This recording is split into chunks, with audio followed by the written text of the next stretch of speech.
All right, all right. So, man, I got my bro here, my bro ParazaYasharahla. And bro, I just want to just get a nice build with you, bro. So I wanted to ask you,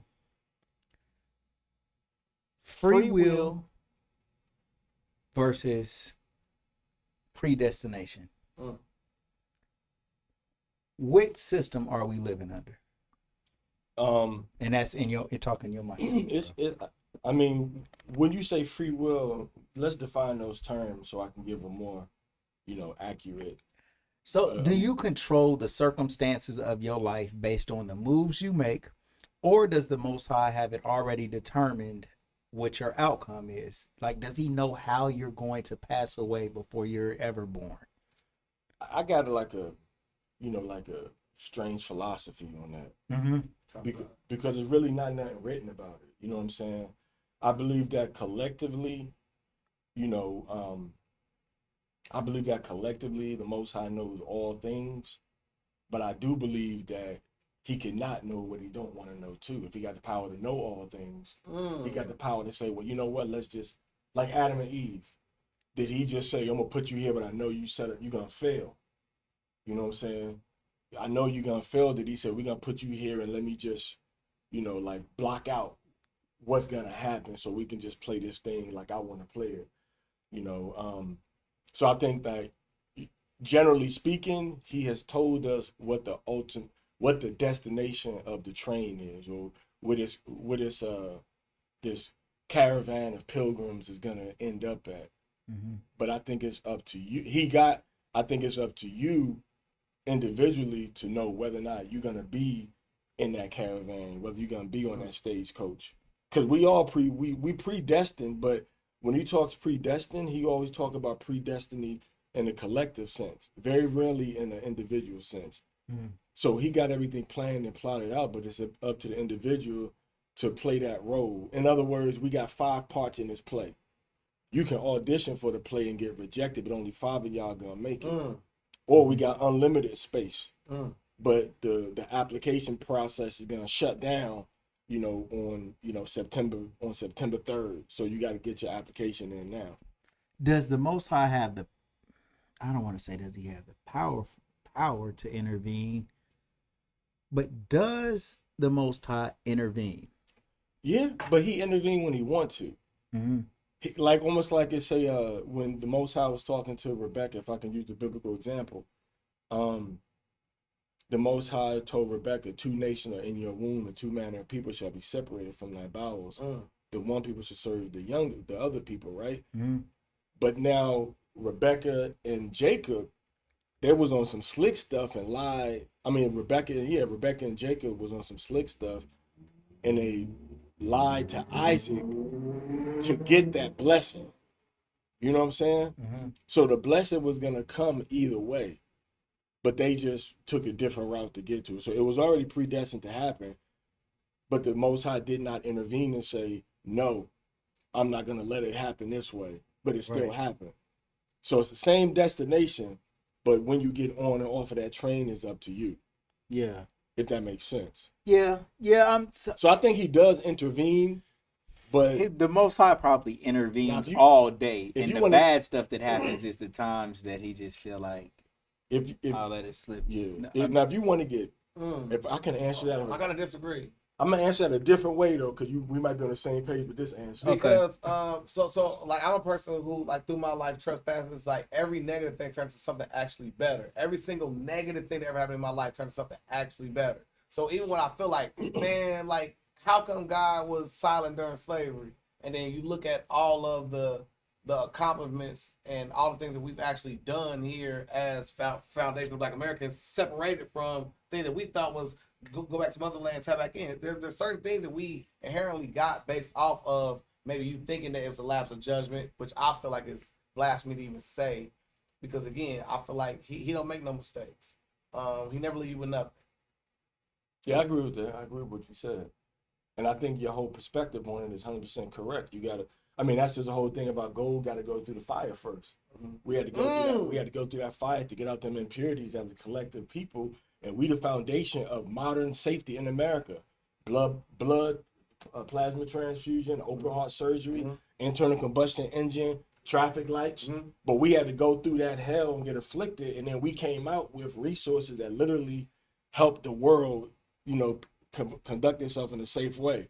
For sure. You know what I mean? Absolutely. But we wouldn't have probably, and like no shade to nobody else, but that type of stuff ain't really coming out of Africa. It ain't coming out of Australia.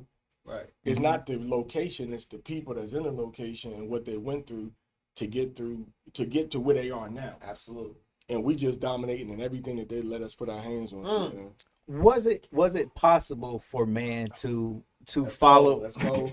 Bro, is it possible for man to follow the law? Yeah, can I ask you a Yeah. question real Come quick on, first? come on. Yeah. It's possible the man to follow the law if they know what the law is. Mm-hmm. Now, the other part of your question is the intervention of the Most High. A lot of times what we don't know, and you can read about this in certain parts of the scriptures, they don't come from the Most High directly, but they come from his proxy, which is called wisdom, or chokmah in the Hebrew. Chokmah is the major interventionist that we read about mostly in the scripture. Yeah. When it comes to Joseph, when it comes to the ark, when it comes to Adam, when it comes to us coming out of Egypt, it was chokmah, the spirit of wisdom, that was intervening with us. Right. Through petitioning the Most High to send us chokmah through certain levels of activity that we have to go in through that's like dedicated to being righteous. You know what I'm saying? So yes, he intervenes that way all through our history, even from Adam's time. Right. You know what I'm saying? So yes, the Most High does intervene, but not all the time like, I'm the Most High, let me jump in and do this. So what was Satan doing on earth when Adam and Eve was on earth? Like, was he sent to earth as a punishment? Or how did Satan get on earth? We know that the Most High put Adam and Eve here and created them on earth, but Satan appeared from somewhere. Yes, I mean, Adam and Eve at that time, my understanding is that they were restricted to this third dimensional realm, but they could access the fourth dimensional realm.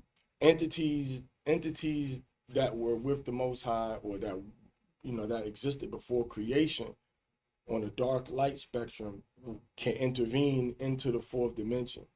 And at that level, there may have been less restriction on how they manifest, in this third dimension. So, I mean, he was the balance. You cannot have, light without the darkness. Right. I mean, we see in the beginning that darkness was actually created before the light was created. Right. Out of darkness, there comes. Yeah. Ooh. Yeah. So Satan was just part of that manifestation of darkness on the left hand, on the left hand side. Because I mean, Adam and Eve didn't have no free ride. They still had to pay their dues, and they was given one primary, restriction: don't mess with this right here. So he was there to do his job. Satan, Hashatan, actually just means the adversary. Right. He has to, be oppositional. Like I said, everything north and south, east and west, left and right, everything must be balanced. Everything must be balanced in the universe. And the Most High has, a manifestation of positive, but the manifestation to balance out or to try the positive comes from Hashatan and his peoples. That's his entities that are working to that end. So Satan, he's working for the Most High in a way. In a sense, but I think he's more or less, he's working for the Most High in a sense that he can just do what he want to do on his own, or he got some omnipotent. Or he's serving a purpose. Yeah, he's serving a purpose. So he's serving a purpose that he was created for. Right. Yeah, he's created to serve a particular purpose. And the purpose that he's serving is to kind of like weed be gone. Weed be gone is you can spray it all over your lawn. It won't hurt the grass, but the weeds will get gone. Right. So the Most High uses Satan to spray over his lawn to see what'll die off that don't work right, or what's not good. And that goes to that predestination like we were talking about. Like if you pull out your own roots, or like we was tested by one of the strongest physical manifestation of Hashatan being global European domination and colonialism, and we made it through. We made it through the fire. Right. You know, so that was like a testing from Hashatan also. For sure. Slavery was a testing from Hashatan, him using his agents doing just malicious, evil, wicked things against our people and against the other nations on the earth for, you know, a sustained long-term period, and we made it through. So I want to build with you like a little more because so I want to kind of find how you got to this perspective, which is very, very knowledgeable. I agree with you 100%. When did you kind of get into this making of the man of who you are today? Let's start where you kind of started to be woke, as they say. Yeah, where was you born, bro? Yeah. well, I was born in Jamaica, Queens, Mary Immaculate Hospital. Yeah.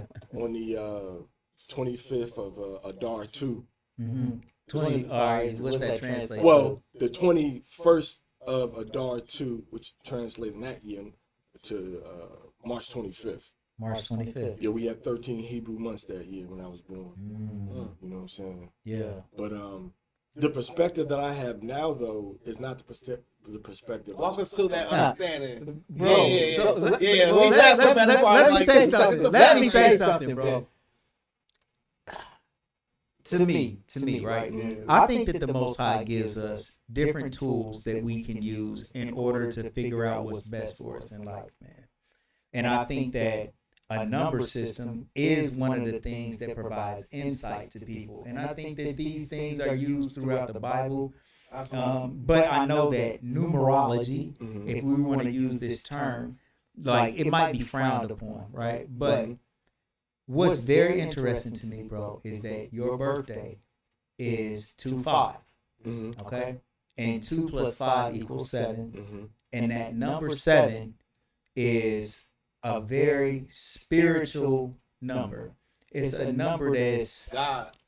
Well, the thing about it's a very intuitive number. You have a lot of intuition, but then you also have practical that's in there, right? And Let me then, build on that. Yeah. Go ahead. My Hebrew month also is the 13th month and the 21st day. So 1 + 3 is 4, 4 + 2 is 6, and 6 + 1 is 7. Right. So no matter how you look at it, from solar or lunar, it's 7, 7. Still 7. Well, you can't get around being 7 because of That's hard, bro. because I never thought about it. Oh, that's You know what I'm hard. saying? Well, 7 you should be 7 because it's, man, everything that I told you before, how I thought about you, you should be 7. There should be no other number that should represent. My birthday is August the 7th, by the way. Okay. And that 7, it always has a mind of understanding. It wants to figure out. It's like, why? Like, you always want to figure out why things are the way that they are. You know what I'm saying? In that sense, and it's very philosophical, and it's very skeptical as well. Right. A 7, We all got 7s in ours. a 7, right? Absolutely. Like when I just think about the characteristics of what this 7 is, it's always Inquisitive. listening. It can just sit back and not even be noticed, but they'll observe everything that's happening all around and might not have said nothing, or they might be able to say something. But anytime they listen, they're always trying to understand, like, why does this work? What's the practicality in this, what you're saying? But you also got that intuition, which kind of like, it's conflicting within yourself. You know what I'm saying? Like, for myself, I'll speak on mine. Or safety net, kind of. Yeah, it's just you trying to, you know what you know, but you don't know why you know it almost. And it almost like, you're like, damn, how do I know that this is what it is? But I don't want to move too far past that. So your birthday is March 25th, Right. right? And you was born in Jamaica, Queens. Right. Okay, and so, go ahead. Then we moved to like right outside DC in Landover. Okay. Like Landover and Oxon Hill in PG County. How long did you stay in New York? We went back up there like every year. So, but we relocated like probably like maybe 5, Okay. 6 years old. So, like going back and forth, because again, you know what I'm saying, like New York is like a hub for like, you know what I'm saying, like immigration back in that time. Yeah. Did your family come from a different continent? Nah, Okay, so my ancestors were actually in North America, okay, pre-colonialism, okay, on my maternal and my paternal side. mm-hmm. Not in New York, but because we got, history of slavery, but in our generation that we can trace, they were on some were on the paternals, some were on reservations, Mm-hmm. and then some did come in the transatlantic slave trade too. For sure. Okay. Yeah. Cool. Okay. So, But my influence though, growing up, especially when you 1, 2, 3, 4, 5 in New York, my first best friends were from Puerto Rico and from Haiti. Mm-hmm. My neighbors were from Haiti. My best friend was from Puerto Rico. Yeah. So we did have that outside of continental U.S. exposure. So I guess I want to go to viral. I gotta ask you. So, with you growing up with different type of cultures, when you see things that's in the media now of Haitian people eating swans and cats, what's your thoughts on that? I mean, remember, but it is what it is because our people eat. Even probably here in Dayton, we know great uncles that was eating. Raccoon and gophers. Yeah. You know what I'm saying? Yeah. So it's the same Pig thing. feet. Yeah. Man, bears. But we talking about they do bear hunting and all that type. Non-domesticated animal. Right. Pig is domesticated, even though we shouldn't eat it. It's domesticated, but we talking about cute squirrels and fluffy little tails.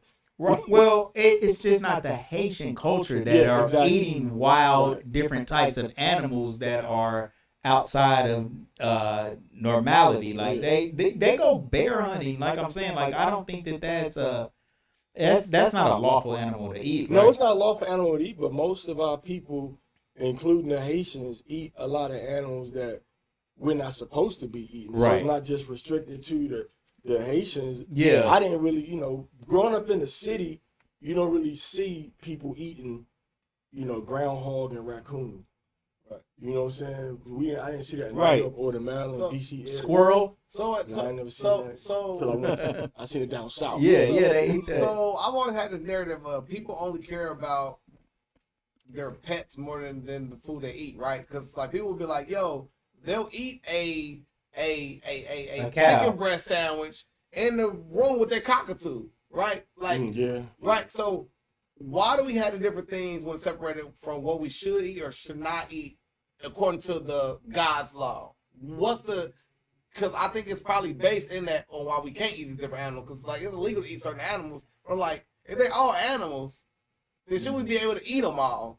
And I'm not saying that to say I would eat them all. I'm saying, why does God say that you can't eat some animals? Is there a God principle within the law of not eating every animal? I think the love is the separation of it. I think the love because, you got people that, I got people in my family that grew up raising rabbits. Mm-hmm. And then when their family would kill the rabbit, they would cry. Mm-hmm. But the rabbit, they ain't know. They ain't care. They just eat that rabbit and, season it and everything. So they love that animal right there. So I think it's the love that separates the whole thing with the cockatoo and then the chicken. Right. You know what I'm saying? You don't love that chicken. You don't know that chicken. You don't have no emotional connection positive to that particular chicken right there. Even some people say, you know what? Man, this rooster biting at my children. It's just a mean rooster. Let's just kill it and eat it. Yeah. Because the opposite, the love for that child that they keep running behind is going to be the love that say, we're going to have to eat you now, buddy. So your breeding days are over. So but why does the Most High separate some animals? Is there really no explanation? It just tells which ones that you shouldn't eat, or is there a reason? He doesn't give the reason other than tahor and tameh, or which is tahar, clean, and tama'ah, tameh, unclean. All right. Now, I'm gonna just give you something practical real quick, okay? Mm-hmm. When you put a catfish, mussels, and clam inside of a fish tank, they clean the water. I don't know what they do, but they absorb and filter the water. Yeah. All right, and the water stays clear. You take them out, the water gets dirty. All right? Mm-hmm. So they are the last line. They are the first point of contact, but the last line of defense to remove impurities from the water. Right. So when you got, water, fish that have scales and fins, they don't filter out impurities as good. They absorb those impurities, which is why they say mercury is going to be in this fish. But you're not really going to see that in lobster, because lobster, it filters that water. They're a part of the ecological system of balance in those animals, those animals in the water. So if you got a fish that's a crustaceous fish or that doesn't have fins and scales, the Most High has called that animal tameh or tama'a. That animal literally is absorbing all of the uncleanness in the ocean, or in the river system of it, or in that lake. But bass, perch, fish that have fins and scales, they don't absorb it. Right. They die if they get in contact with those things. Right. So if I'm eating this fish, I have less of a chance of those microscopic microbial organisms getting in my body, because this fish can't survive with that type of stuff in their body. Yeah, it's literally unclean. Right. It's like it's Literally. unclean. Yeah, Right. because it's a sewage system. And these crustaceans, their body absorbs it. Right. That's why when again, when you grow up in the DC area, man, and DMV, we had something, we eat crabs and stuff in that part of the states. Crabs is like eaten regularly, but they always tell you, like, don't eat the dead man fingers. It's like the little yellowish pieces inside the crab that is poisonous. Right. So that's absorbing. Yeah, that's where the most poisonous part of it is. So they say don't eat the dead. You always learn. And I heard the same thing with a pig, that they have a sewage vein in their hoof, that pus comes out 24/7 the whole time, and pigs don't sweat in it. Right. Exactly. So I think there's a logical reasoning behind why we don't eat certain things, and I think also it's to maintain, like I said, the ecosystem. You know, rabbits just doing their thing, but rabbits, they basically just fertilize all day. Right. They poop, walk, and eat, and they just fertilize all day. Right. They provide an actual service to the environment that they live in. Yeah. I'm ready to pivot if we're gonna go pivot. Yeah, go ahead. So I mean, I'd be remiss to not ask you your thoughts on what's going on right now with the war that's going on right now. Is this a biblical war? Are you seeing similarities of history repeating itself? What are your thoughts right now on the well, let's preface. Iran just shot 200 missiles into Israel. Did you see that? No, I didn't see that. Wow. So you didn't. Oh, yeah, yes, But on Monday they shot 200 missiles into Israel. What time Monday? Our time. This was, I don't even know, but they reported on it October 1st. Okay. 6 to 5 o'clock p.m. So but of course they're saying that it's like the precipice of World War III, because now Iran, the big dog, done got into this back and forth missile attack. So is this biblical? Is this prophecy? Or is it just like man doing man stuff any other war? And again, we sorry for even dropping this on you because you just found out today. Yeah, I've seen posts. I didn't see the full story, but I've seen posts like, is this the beginning of World War III? But I don't think so. I don't think it's the beginning of World War III. I mean, is it Lebanon, Israel? I mean, we heard the song back in the day. Lebanon, Israel, Iraq, and Iran, my man, they've been going at it since the world began. So this been happening. This ain't nothing. It's new to this generation. Right. But it's new to the generation maybe 25, 30, and under. Right. But those that's 35, 40, 45, this been happening since the days since Carter. Right. It's more calm and chill now than it was back in the day. Because they was hijacking everything. Hijacking planes. Bombs was going off and embassies. So it's more under control now. So you know what I mean? I'll ask you like the over under. So like the worst case scenario, what would happen? And in your opinion, the negative aspect, what could be the fallout if it happens? If what happens? If it turns to a whole world war. If it turns to a whole if it worst case scenario of it turning into a world war, and world war meaning that allies on both sides helping the other side. The U.S. has naval bases, military bases in Kuwait. Boots on the ground, what I call it. Yeah, in Kuwait, in Turkey, Mm-hmm. Israel, Mm-hmm. West Africa, Mm-hmm. East Africa. Yeah. It ain't happening.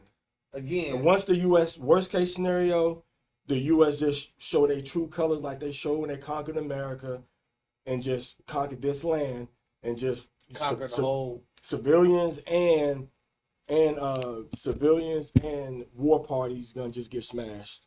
Yeah. Worst case scenario, and as we are right now, the U.S. has too much non-allied military power if they want to intervene. Mercenaries. And now if Russia gets involved with it on the side of Iran, they would have to have something to gain. Iran is probably calling them like, "Hey, big head." Yeah, You know what I'm saying? I don't know what they got to gain from even getting involved at this point. They have no Probably Iran maybe I think maybe China might get dragged into it some Yeah. kind of way. Yeah, if they get China activated, because again, like they want to crush the global USD dollar again, because the BRICS committee is a thing, which is Brazil, Russia, India, China, and South Africa. They have a whole alliance already in place. If I can think or reflect biblically, these countries that we're talking about are producers, not consumers. You know, China produces, Brazil produces. Brazil has the first or second largest iron ore reserves in the world. Facts. Which is biblical. That's the biblical prophecy. Remember, say he dip his foot in oil and iron and everything. So the U.S. is a consumer. When you read Revelation chapter 18, you really read that chapter, it says that once the European Economic Community wages war against America, it won't be Russia or Britain or whatever, it's going to be the European Economic Community, EEC. Once they wage war in America, all of the nations are going to say, man, now who going to buy our merchandise? 50% of the global products that pass through the Panama Canal are consumed by America alone. Agreed. So everybody's going to take a hit. When you look at Revelation chapter 18, it tells you that they're going to be suffering when America does fall. Matter of fact, it don't even say suffering. It said they're going to be crying and wailing because they've made everybody rich. Yeah. So, you know what I mean? So from a person who builds communities, right? I'm a nation builder. I feel like this could be great for Black people. And I'm saying this specifically because then now we ain't got to rely on outside influences for us to do this. Now you got to support us. Like Right. Like, if I've been sitting here all day with shea butter, you can't just go get it at the beauty store no more. You got to get it from me. So I feel like we should be stocking up on the things that we can provide for our own infrastructure to maintain our infrastructure. And again, and no reason why you cannot be growing a olive bean garden in your windowsill. It's like we got to start getting to that so we can start to barter with each other.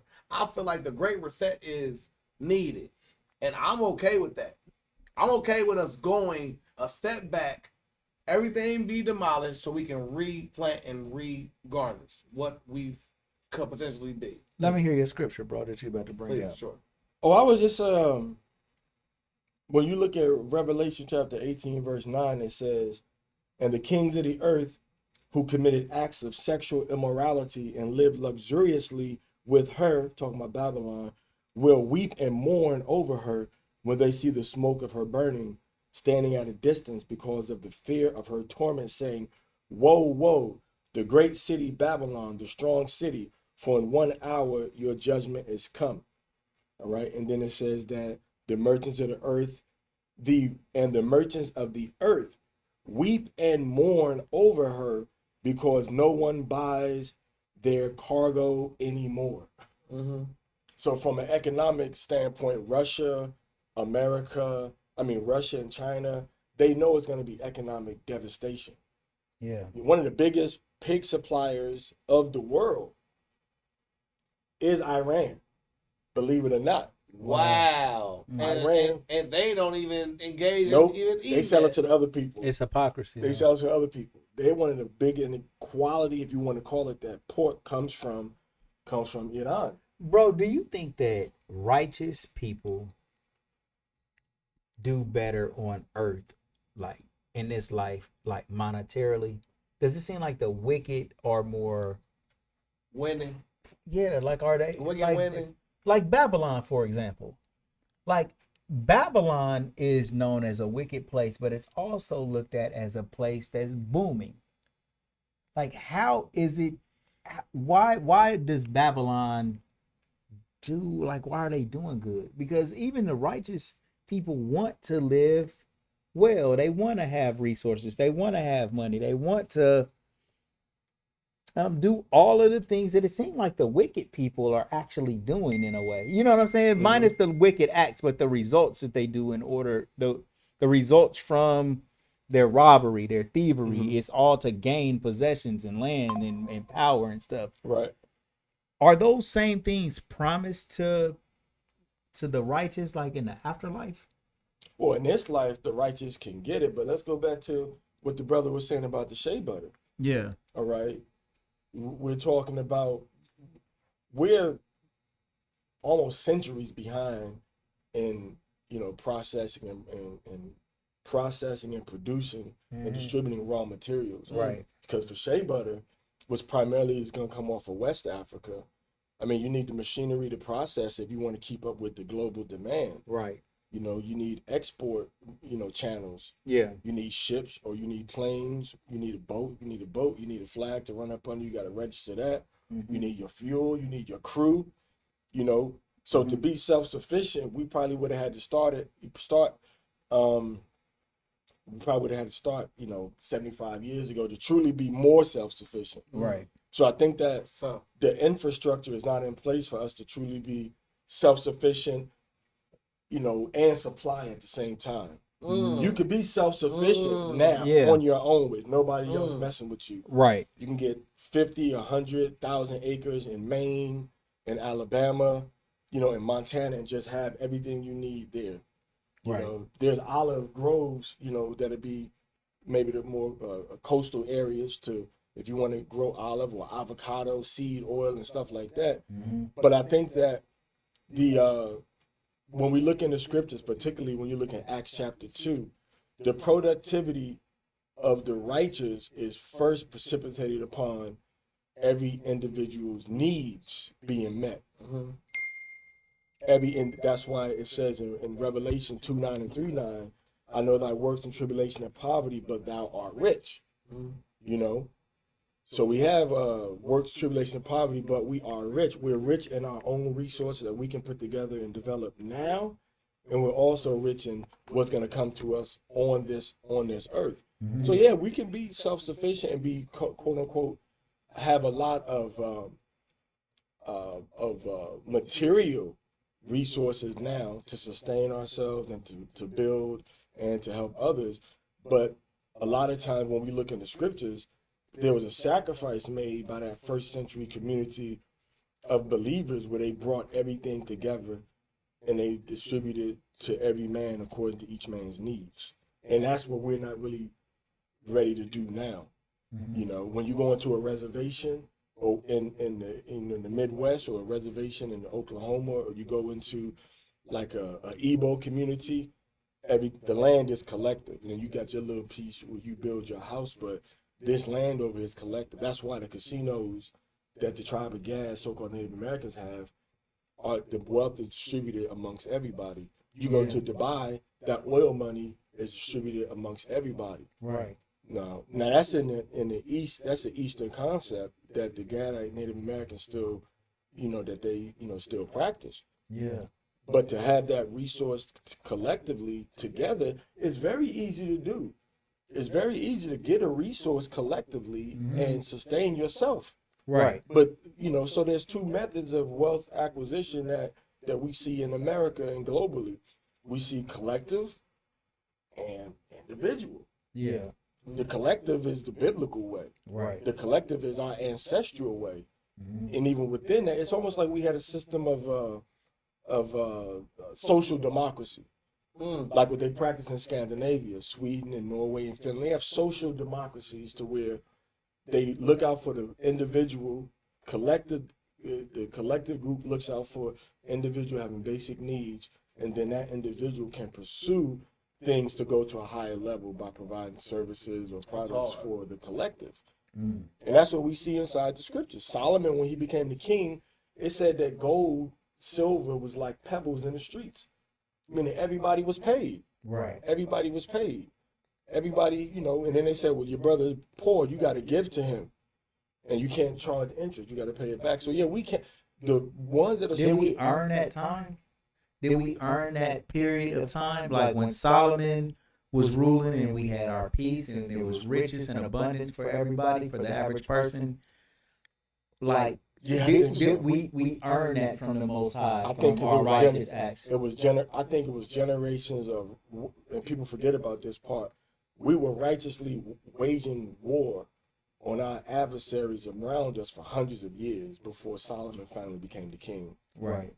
You know, and we had to kind of purge out the things that were against the Most High. So yeah, I think over time we did earn that because we were working, fighting, and going to war for generations. You know, talking about 2-3 generations of, you know, straight up warfare.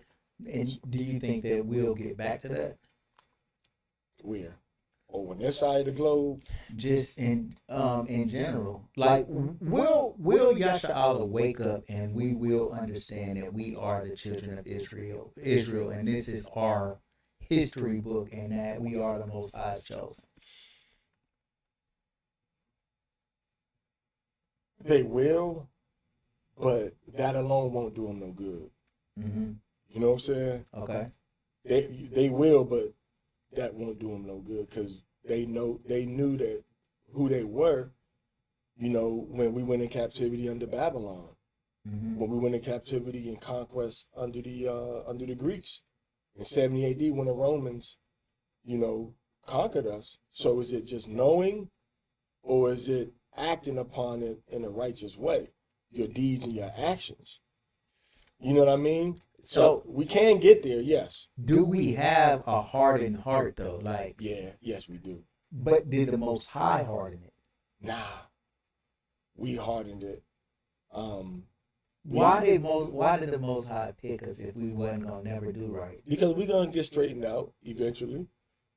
You Yeah. know, we're gonna get straightened out eventually, but we just gotta, you know what I'm saying? Like we're gonna get straightened out eventually. But we gotta pass through this fire. So I kind of want to build on that because again, we're having like a great build, but I want to make sure the people who are at home understands the person we've been speaking with. Like, where was your level of understanding before you got to this? Yeah, I point? want to get to that. How did you find the truth? I don't know, man. I mean, I grew up in like I said, New York and DMV. All right, and then when I was early, I moved up to Cleveland. Mm-hmm. When I was about 16 and a half, I moved to Cleveland. Okay. You know what I'm saying? I always say like New York made, well not always, but New York made me. New York made me. DC raised me, and Cleveland paid me. Okay. You know, Yeah. you know what I'm saying? So, but now, so I'm gonna start from let me just go back. Adolescent. Yeah. I'm gonna go back. Yeah. All right. So, my mother was born in New York. My father was born in Alabama. They met in New York. Mm-hmm. You know, and had my sister and me in Queens. Right. Okay. You the youngest? I'm the second. Okay. I'm the second oldest. Okay. So now, but firstborn son. Okay. So now, my grandmother, both my grandmothers go to church every Sunday, went to church every Sunday. You know what I'm saying? Both my grandmothers went to church every Sunday. Yeah. Okay? So I understood the Bible from a fundamental level. Okay. This is a true book. I understood who the main characters were. And also, so that was my first exposure. Okay? Were you interested in the Yeah, Bible? very interested in the Bible. Even as a 10-year-old? Yes. 11-year-old? Okay. Very interested in the Bible. But I would ask questions that the Sunday school teacher, the pastors couldn't really answer. Mm-hmm.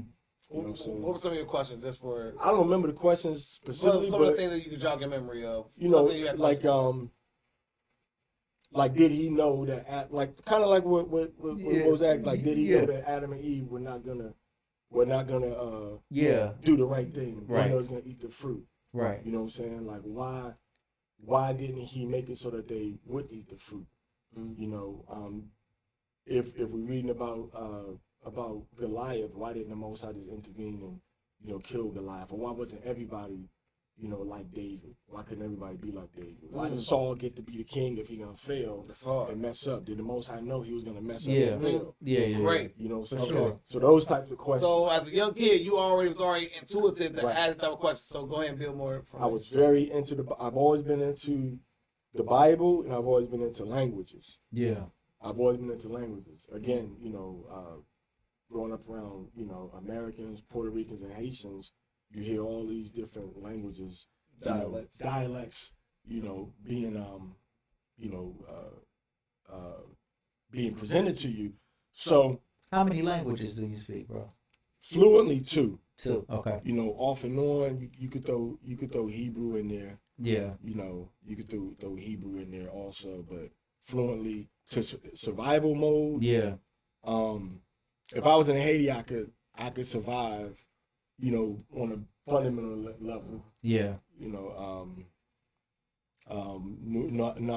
n'allez la caille moi, s'il vous plaît. Like, take me to my house, please. Yeah. Or stuff like that. Yeah. You know what Yeah. I'm For saying? sure. Or m'a manger, s'il vous plaît. Like, I need to eat. Yeah. You know what I'm saying? Something like that. But Okay, but survival, Spanish and English, Yeah, you're I'm there. Yeah, I'm survival mode. I could work. Yeah. I could have a job. With Hebrew and French. Or Haitian. Haitian is French though, right? Yeah. Is Is a type of cacahuate, necesito chicken swappers.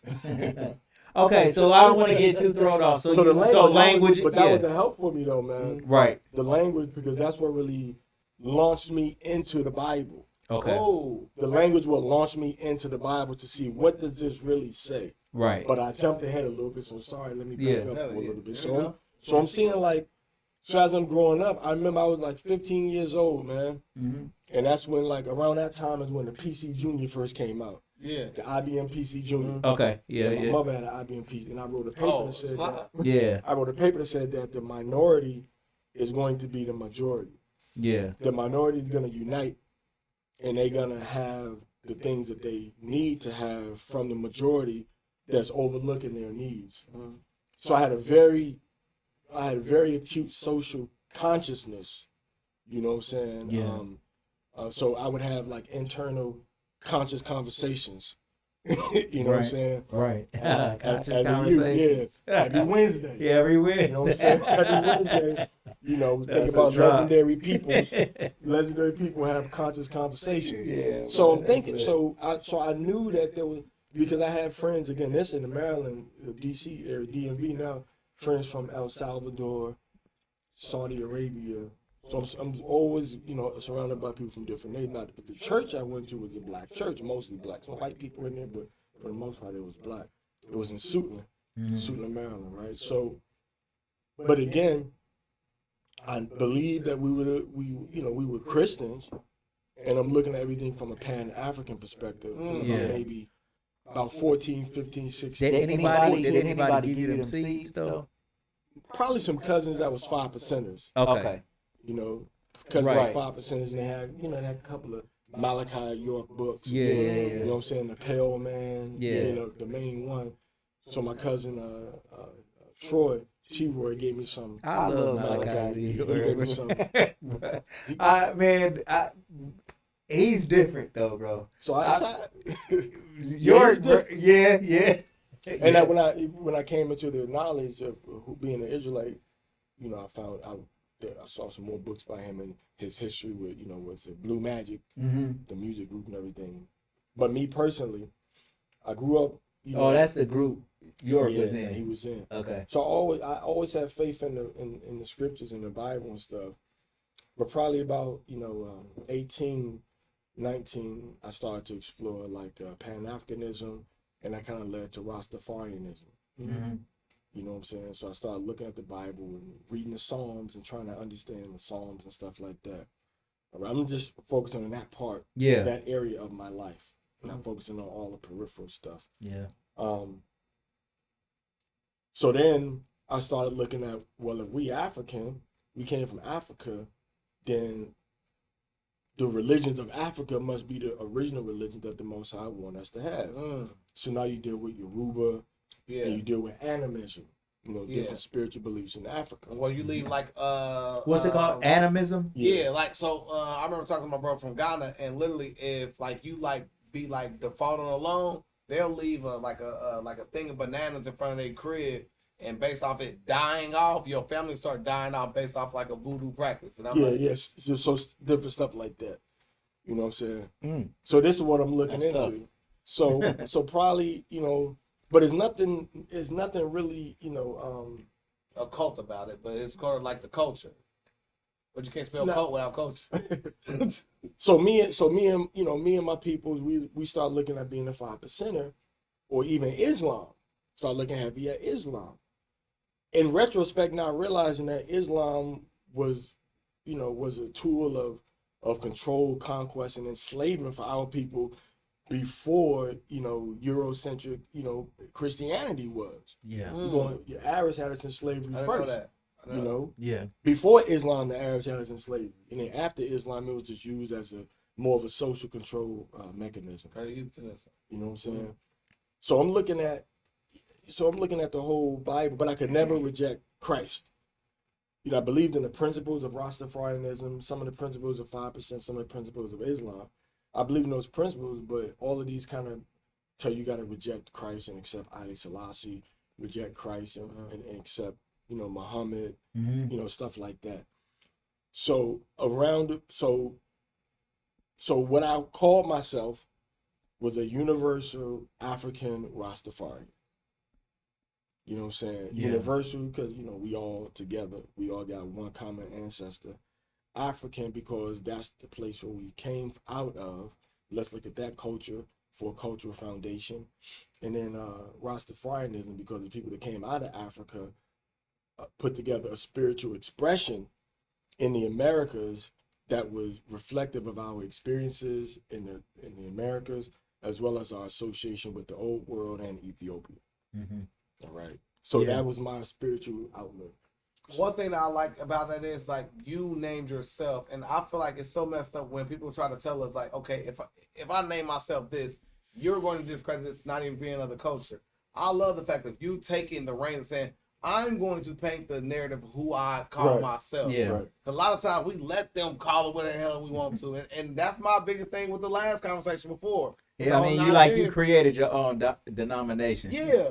Like, but you didn't need like anybody else to be a part of it. You were just identifying your own belief structure. I respect that over you letting me just be called a Nigerian, not knowing that. Being called something that someone else made up. Exactly. So okay, bro. So fast forward. Call back for the thing I tried to make a point earlier. Go ahead. So fast forward. Universal African Rastafarian. It's hard. Now, before I turned 21, all right, I was at Central State University. Yeah. I was at Central. I came down in like 1990. I'm making 1,000 shirts for Central State, like right now. Right now. All right. They pay me too. You know what I mean? I be teaching in the winter. So I went down there, and on campus there was a guy saying, "Oh, we the real Israelites, and we the real Jews." I was like, "Man, F the Jews, man. They had us in slavery, blah blah blah." I was like, "Nah, I ain't dealing with none of that. Jews had us in slavery." So at that age of my life, I knew that Judaism, or the white people that call themselves Jews, were also a figure in our enslavement. Not exclusive, but they didn't get no pass. They didn't just there wasn't just idle, their hands wasn't clean. Yeah, that's a fact. And it was very dirty in the whole process. Right.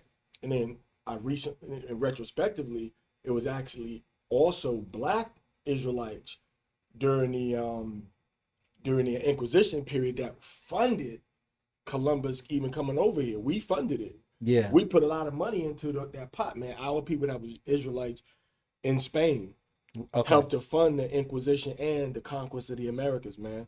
Christopher Columbus trips. Yeah. But anyway. So were the Moors that were in Spain, is that Yasharahla too? Or yeah. Okay. There's a book out there called Christopher Columbus and his African friends, something like that. Okay. Yeah, I think I've heard of something like Yeah, that before, and bro. literally they talk about the whole fact of the black people will help them trans-navigate that and then help with the whole enslavement period of that. It's equivalent to that type. Yeah, he had navigators and Yeah. translators that were Hebrew. Okay. And if just real quick, I mean, when the Moors went into Spain, they weren't Muslims; they were still Christian. Mm-hmm. You know. Yeah. Now They drop- teach I'm- that they came and taught the Europeans Islam, though. Yeah, that's what they teach. I'm gonna drop this though. Okay. Then I'm gonna go back to my conversation. Okay. All right, but Muhammad, who we call Muhammad, yeah. that individual, that entity,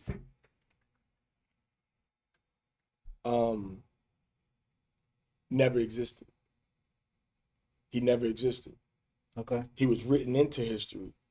Mecca being a hub for Islam and all of that, Mecca was never a city for Islam. It was never a trading city where he went to. Mecca was never a trading hub in the desert. That never existed. So the Quran, based on Muhammad, didn't even get really put together as a book until the 800s.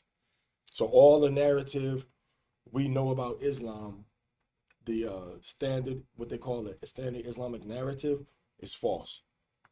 Wow. It's all false. The early Middle Eastern people that they try to say were Muslims in the 600s were not Muslims, but they were Christians. They fell out with the Catholic Church because they didn't believe that Christ was the Most High. They believed the Most High was one.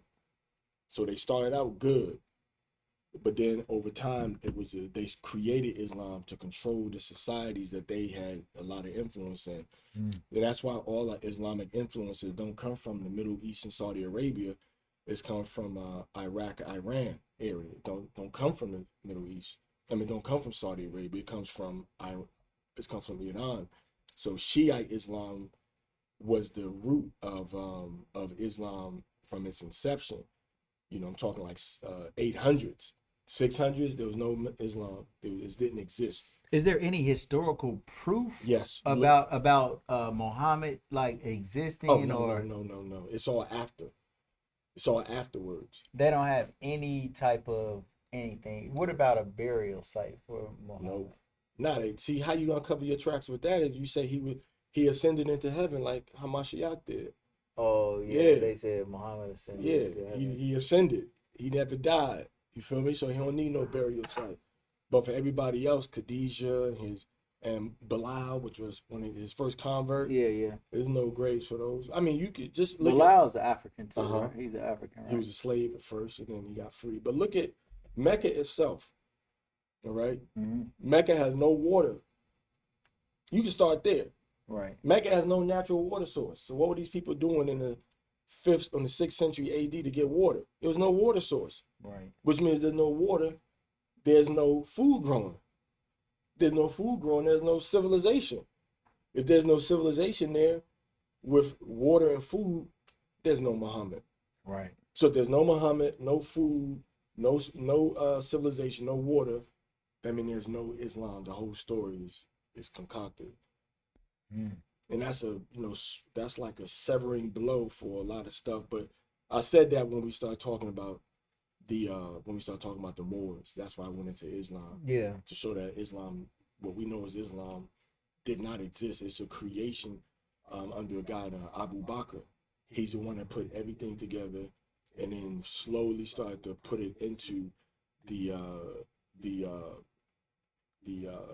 mainstream Arab civilization, Arab cultures.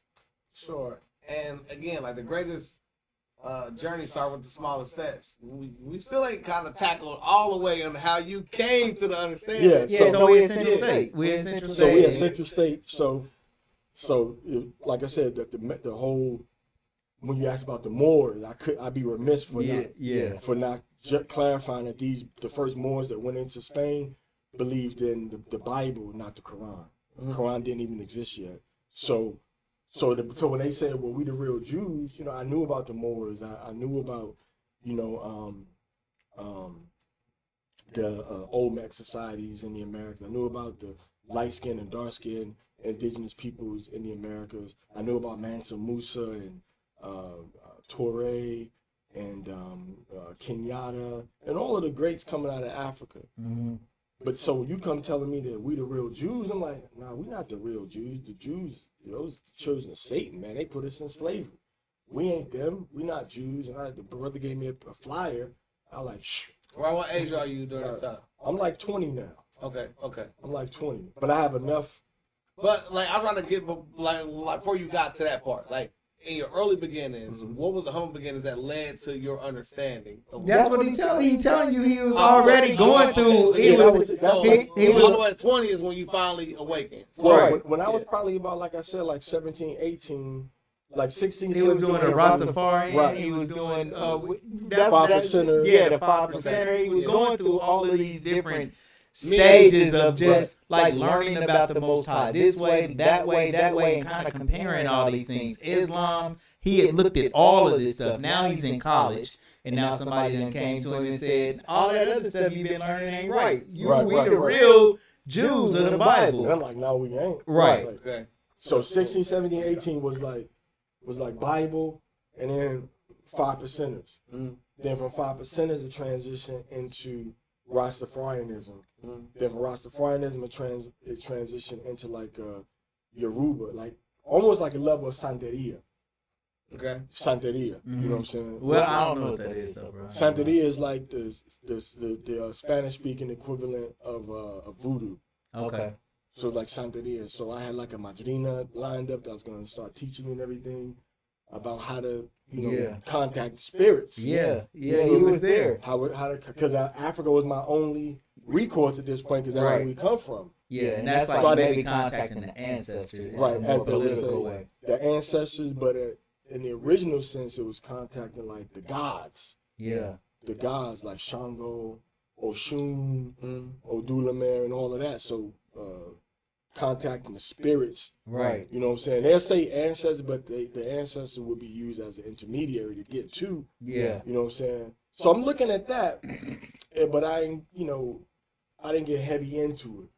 You feel me? I didn't get heavy into it. Right. You know what I'm saying? But I know it's there. Right. And I am exerting of some level of control in the spirit realm now. Uh-huh. You feel me? Yeah. So I do have some interactions now. So at the same time, like, and at the same time. But you could never put down your house shot. No, I could never reject Hamashiach Yahushua. I could never reject Christ. That was all, and I think that's probably subconsciously and spiritually was anchor or almost like a statement of grace. Because I could never. Yeah. If I would be like, man, forget him, because I understood what happened. Yeah. And then I started understanding he was a black man, but then I didn't relate him being black to us being a Jew. Yeah. That connection was never made. Right. You know what I'm saying? Okay, so finally, you didn't believe it at first, but now tell us how you did start to feel it. I mean, just simple, man. Like I said, I knew about the history, and I knew about our experiences. So, I mean, what do you do? Like, how do you move? How do you go to verify something that you don't believe? I simply sat down with the paper, and I got like a legal pad, 8.5 by 14, and the paper had a bunch of scriptures on it, and I just started to write down all the scriptures and read the scriptures. And I was like, damn, we the real Jews. It's like, damn. And this was like January 1994. I read the paper myself. Nobody North. He actually believed before me. Okay. But I think he believed because maybe it made sense, or they told him, or scriptures. Yeah. I rejected it until I looked at it for myself. Did you know North before then? Yeah, we on campus. Yeah, we knew each other on campus and stuff. Okay. Yeah. Okay. We didn't know each other in like New York or DC or nothing, but we knew each other on campus. Yeah. So I sat down with the paper. And I read the paper. The information came, and I just read the paper. I said, well, you know what? 400 years, children taken away, sold in slavery, slave ships, yoke of iron put upon your necks. I said, man, it's talking about us. Yeah. And at the time I was in the process of going through entered apprentice, you know, in those stages, entered apprentice and stuff like that for masonry. Mm-hmm. You know what I'm saying? I was about to be initiated as a 3rd-degree mason. Yeah. You know what I'm saying? Master mason. You know what I'm saying? So when I found out we was the Israelites, I just dropped everything. I dropped everything. Yeah. You know, but there's some history about the Masons that's misconstrued too. Rooted in what we actually come from. Yeah, rooted in like the They stole it. well. But the Masons wasn't looked at as so negative in the Bible because didn't Solomon That's an operative Mason. okay.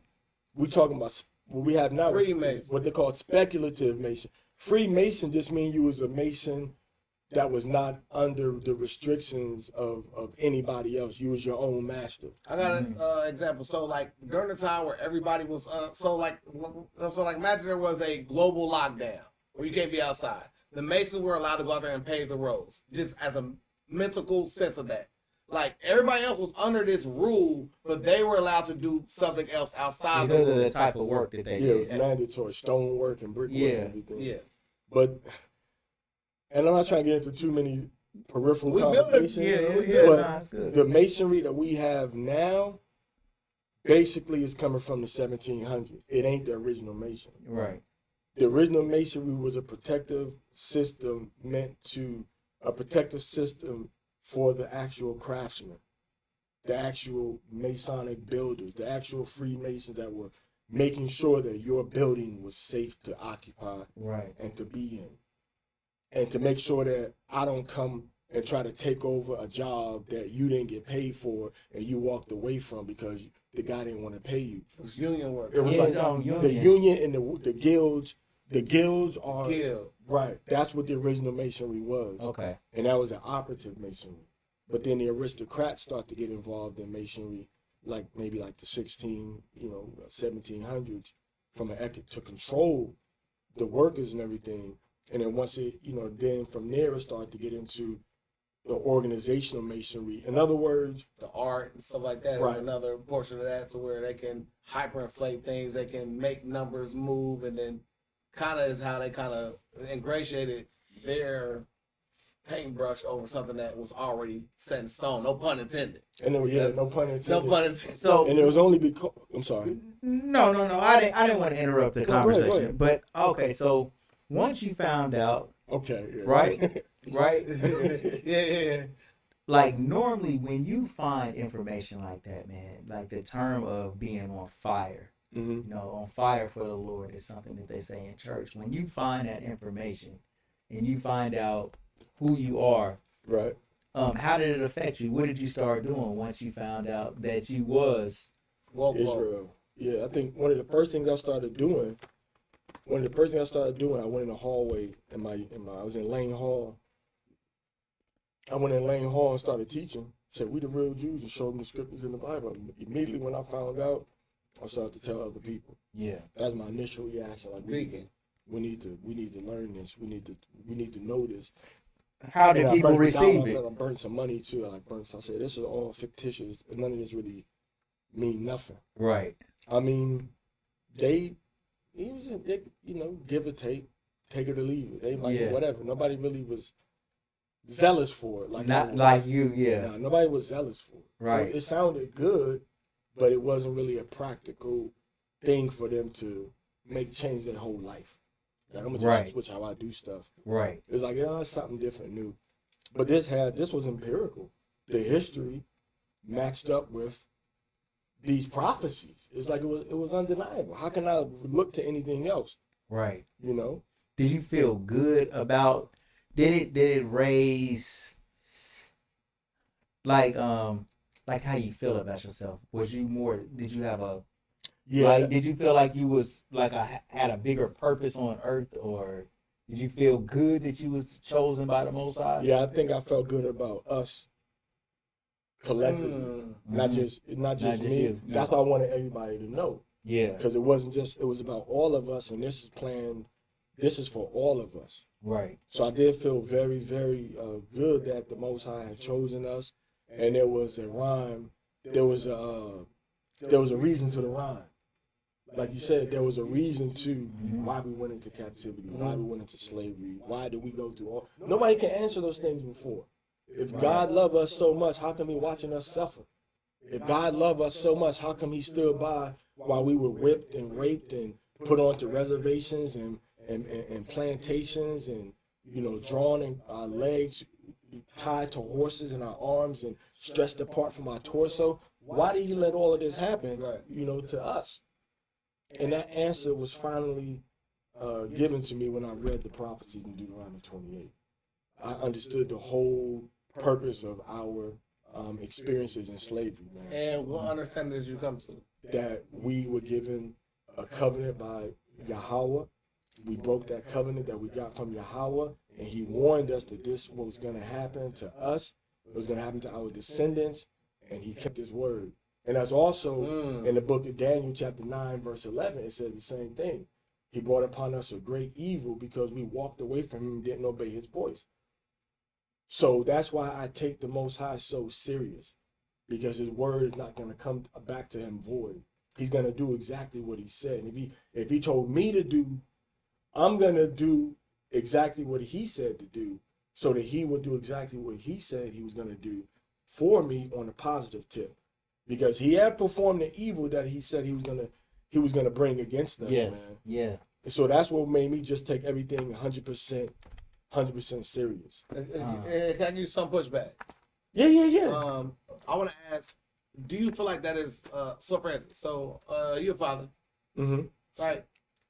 Would you treat your children the same exact way as the provisioning overseer over their life, such as if you say, listen, you need to be home at 9:00 p.m. They show up at 9:01. Are you that stringent on your point to prove more than the fact of you knowing that there are lenient situations as a human that we will have? I only ask you that, and I know it's blasphemy to a certain extent. No, I only ask you from your perspective as a parent.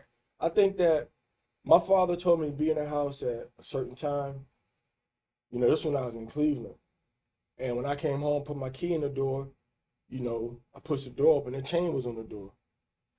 So I just pulled the door closed and found some place to go to sleep for the night and came in the morning. Yeah. So He locked me out. The Most High type. He locked me out, man. So I think that the Most High gave us more chances than we give our children. We had warnings and chances and small little events that happened to us, you know, and we went back Babylon captivity. He said, well, go back home. He said, build your houses, have your children, and then, you know, let your children marry, because this is a long captivity. You're going to be here for a while, so just live your normal life. And you're going to, 70 years, I'm going to revisit and bring y'all back. So He gave us leniency for a while. Yeah. But do you believe that, But even in our, He gave us leniency for a while. That's what I was just saying. He gave us leniency for a while, but then He said, well, enough is enough. So me as a father, you know, your leniency can sometimes make it harder for you to do real justice, because your heart is more soft now, and it's not looking at the long-term effects of that behavior and trying to, you know, quell it. You're looking at the short-term effects on the person's feelings, the child's feelings.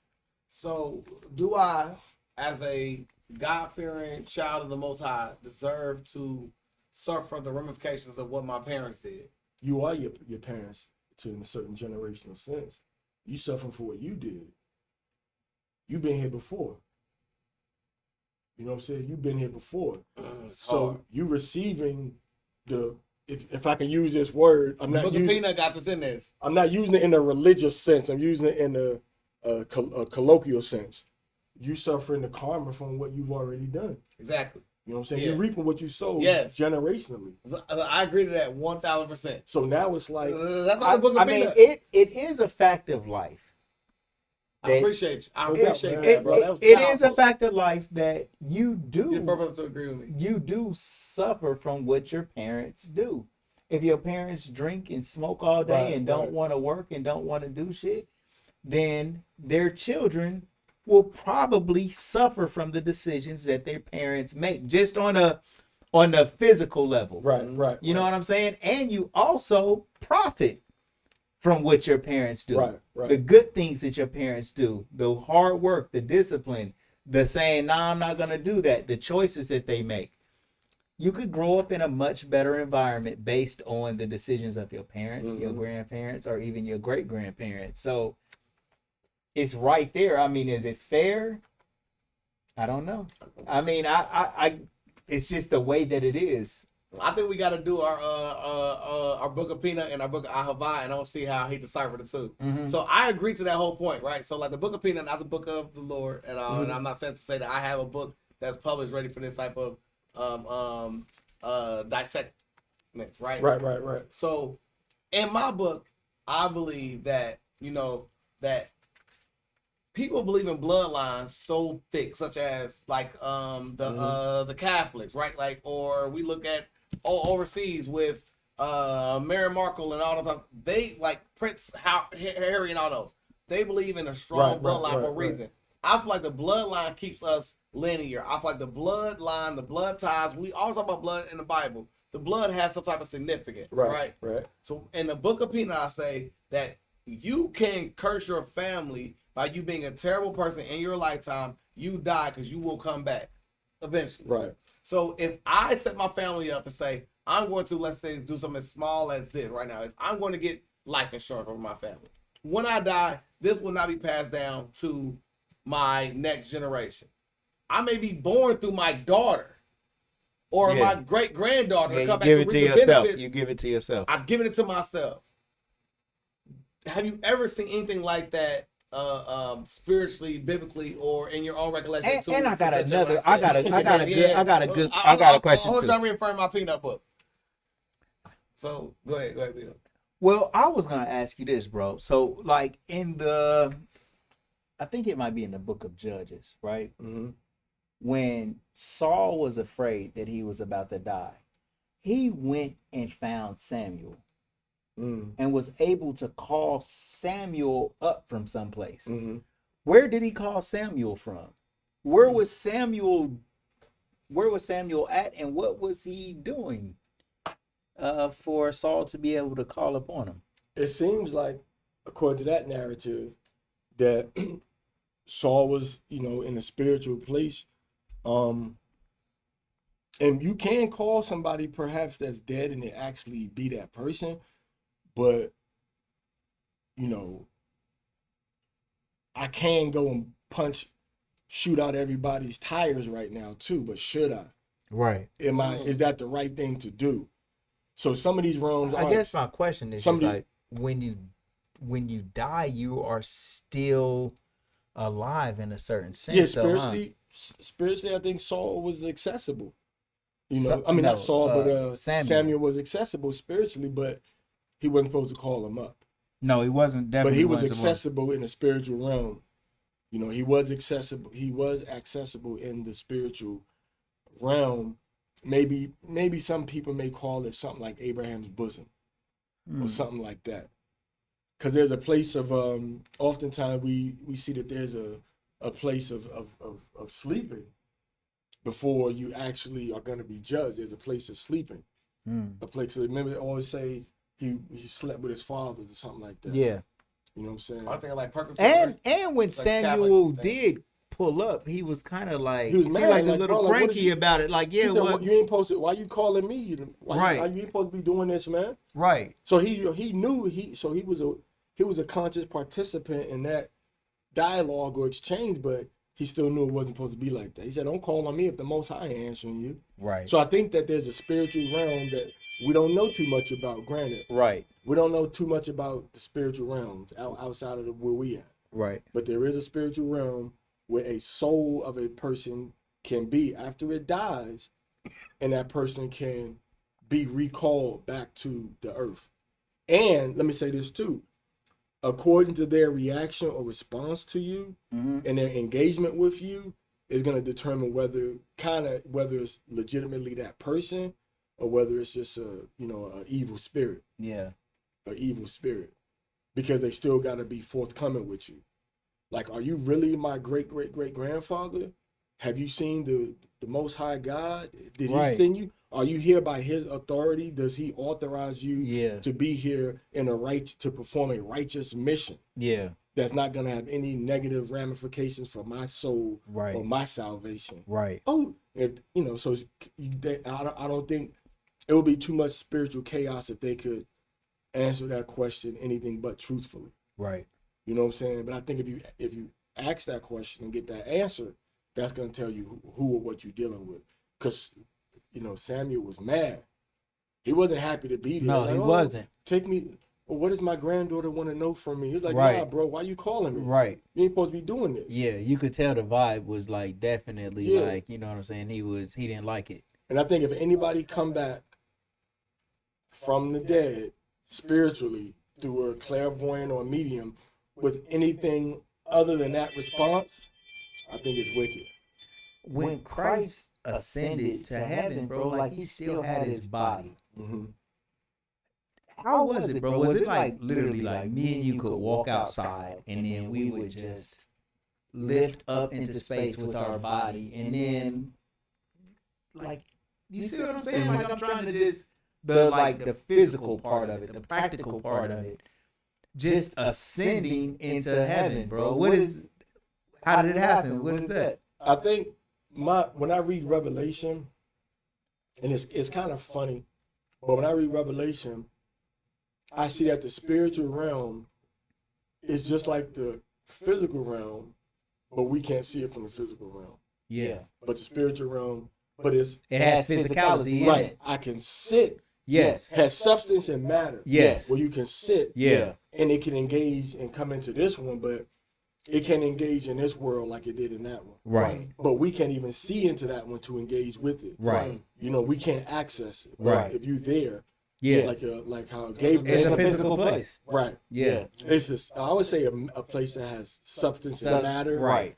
But we could say physical, but physical is usually like contrasted to the spiritual. But in the sense of physical being matter and substance. Yeah. Yeah, it's there. And we could recognize each other Right. there. There's You know what I'm there saying? and Right. roads there and everything. Yeah, exactly. But yeah, so I think that realm and that interaction is real, but I don't think that Samuel had ascended to that ultimate realm yet. Does the Bible tell us a reason why the Most High made man, the purpose of man being here on earth? It says that, there's two things, love and like companionship. Mm-hmm. He wants to be appreciated and worshiped, and he wants to love us and wants us to love him and each other. I mean, that's Is there a scripture where the Most High, where it says that the Most High loved mankind? Well, other than John 3:16, that's probably the most potent one. Yeah. For a reason. It's kind of like he loved the world. He does love the world. But is that saying he loved human beings? Yeah, because we the primary beneficiaries of everything that's getting done, and we the main ones that's messing up. Was we the main ones that's messing up for all the other creatures? Is it unconditional?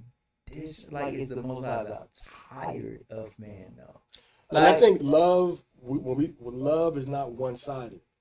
Love is discipline, chastisement, punishment, and reward and compassion. Most love is tough. Yeah. Most love we experience. That's hard, right? Well, there. most That's love, hard I think, there.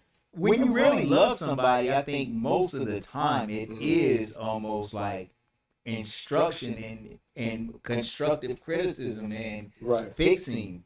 It ain't always ha ha he and Love hugs and kisses. Love has a large magnitude of care to it. So to care for something, like for instance, like if you got to care for a garden, yes, you're gonna have to rake it. You got to do all of the things that could be abrasive, but it's for the greater good. Like if I don't really care about you, or if I don't really love you, I don't even know if I got that energy to correct you and have to put up with your your rebuttals to the correction. You know what I'm saying? Like that's a lot. Absolutely. Like rearing, correcting, shaping, all of that stuff, man, comes with pushback. Yeah. And nobody feels like dealing with back and forth pushback. So Right. the love is the like the energy and the fuel to like make you do those The things. foot in the door. But so I'm agreeing with you, brother, to say like the loving is two-sided. And I think based on what you're saying, with not wanting to deal with, you know, different aspects of love when it comes to pushback and it being two-sided, when we look at that word love, we have two sides of it.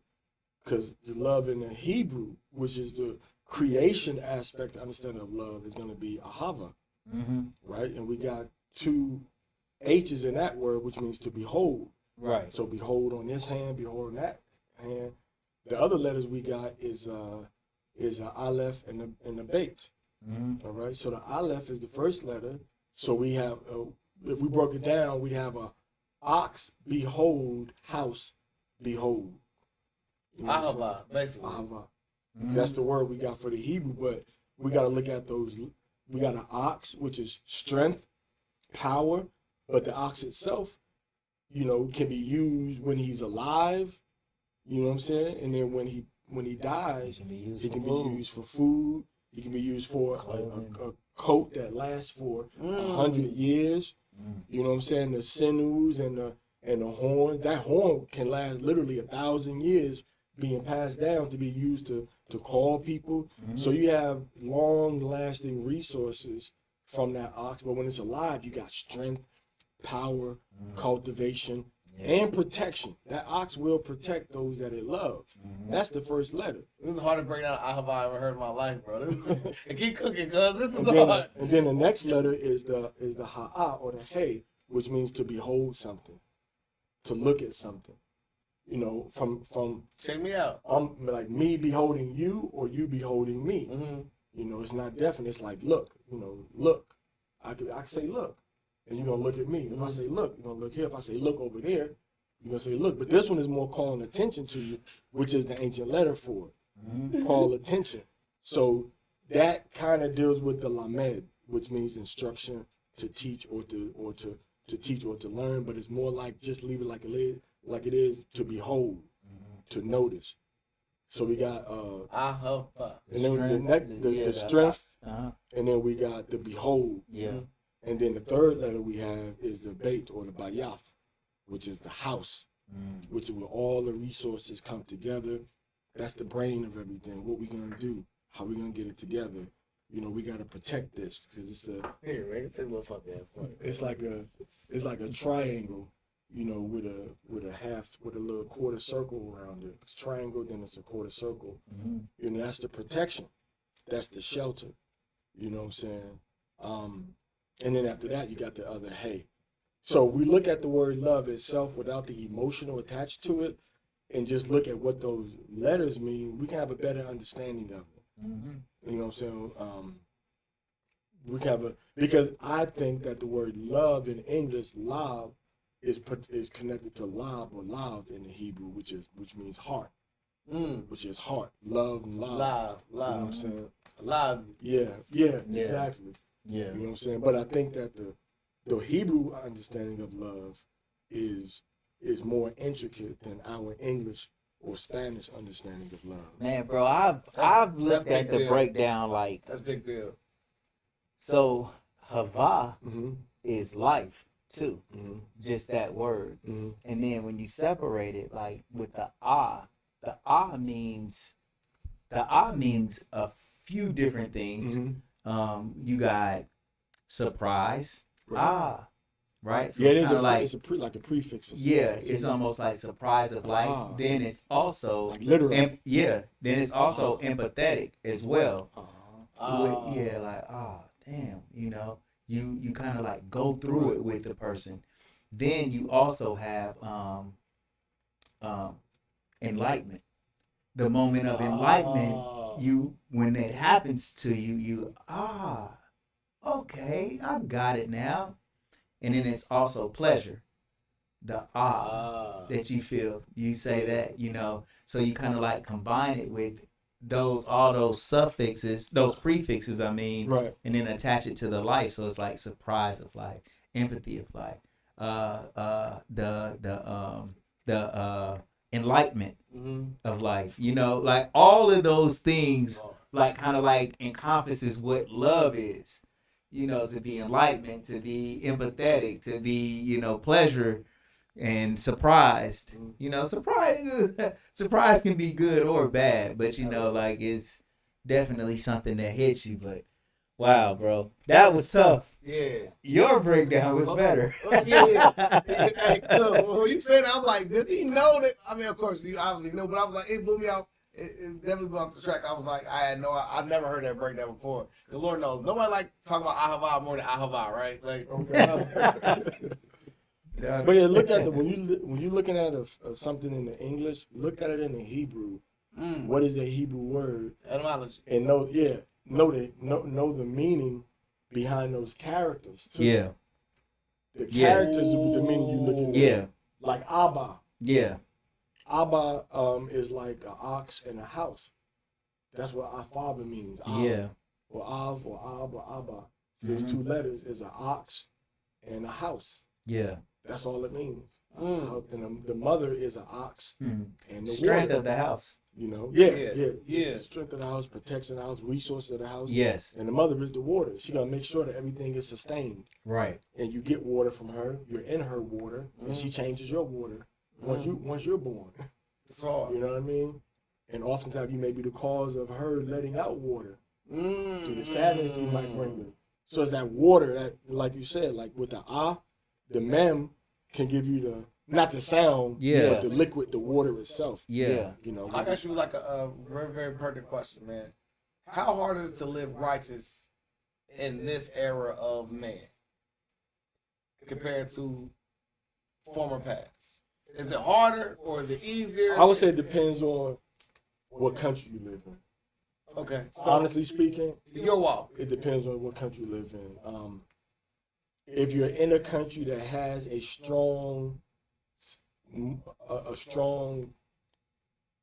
moral foundation, historically, and with deep history, it's easier. If that in that culture, you know what I mean. So I think it practically it can be very difficult, but conscientiously it can be easy. So I can say in my mind, yeah, I'm not going to do this and that and the third, but then when every time you turn on or look at or listen to something, it's going the opposite direction away from the direction you want to go. That makes it more difficult. So if you in Dominican Republic, you could be in Sosua, Puerto Playa, or you could be in the Elias Pina, in the country that we heard about. Everybody likely know about Sosua. Yeah. But Elias Pina, where the country part of Dominican Republic is, where there's not a whole lot of distractions, makes it more difficult to fall into wrong. So I think ultimately, conscientiously in yourself, it is easy once you determine that this is what you're gonna do. And I'm defining righteously by living according to the Torah. That's my definition of righteousness. Yeah. Willingly living according to Torah and putting focus on loving your neighbor as you love yourself and loving the Most High. The first commandment is loving him with all your heart, soul, and might. That's very easy for you to decide to do, but it's more difficult to practically execute it. So once your determination is there to say, I'm going to live righteously, and you fear the Most High. Once you fear him, nothing can really take you off of that track permanently. You know what I'm saying? Yeah. You can get off of it. Yeah. Like I might say, man, like I may be walking, but just any individual may be walking by a Burger King and just, man, that charbroiled beef smells so good. You know what I'm saying? But I know that if I know on that same grill or that same person handling the food is also handling the bacon, you know, that they're using to make the food and cooking it and washing all that stuff together, that according to, Leviticus 11, it's all pretty much unclean, right? It's all unclean. So that's going to be like, well, okay, you can't really do it. And I had this happen to me.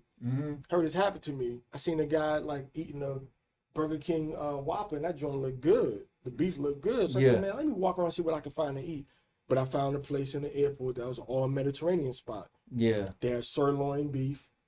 and they had chicken breast, and then they had the Mediterranean sauce, and they had falafel, and they had hummus. Yeah. You know what I'm saying? So I have my own righteous alternative to going to Right. the Burger King. Right. So it's hard if you're not resolved. Once you get resolved, though, man, it's easy. So like that's one thing on the dietary portion, right? I mean, Right. like as I say in the Bible, like you know what I'm saying, like the we are weak to the flesh, right? You know what I'm saying? Okay. Like, so what are some of the things that you've used to kind of sustain yourself from that thing that we inherently have? Well, I think the main thing is gonna be women, though.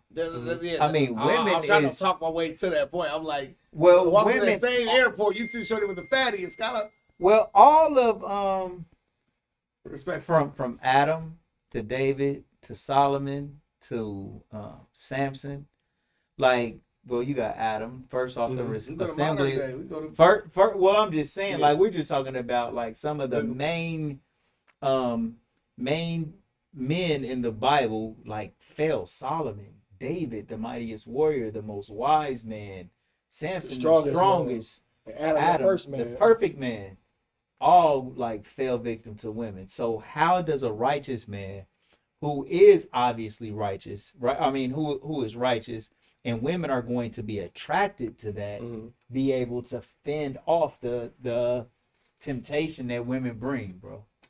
I think that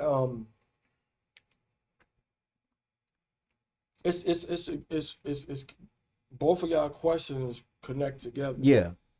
You know, because you have to kind of work up but you have to be determined.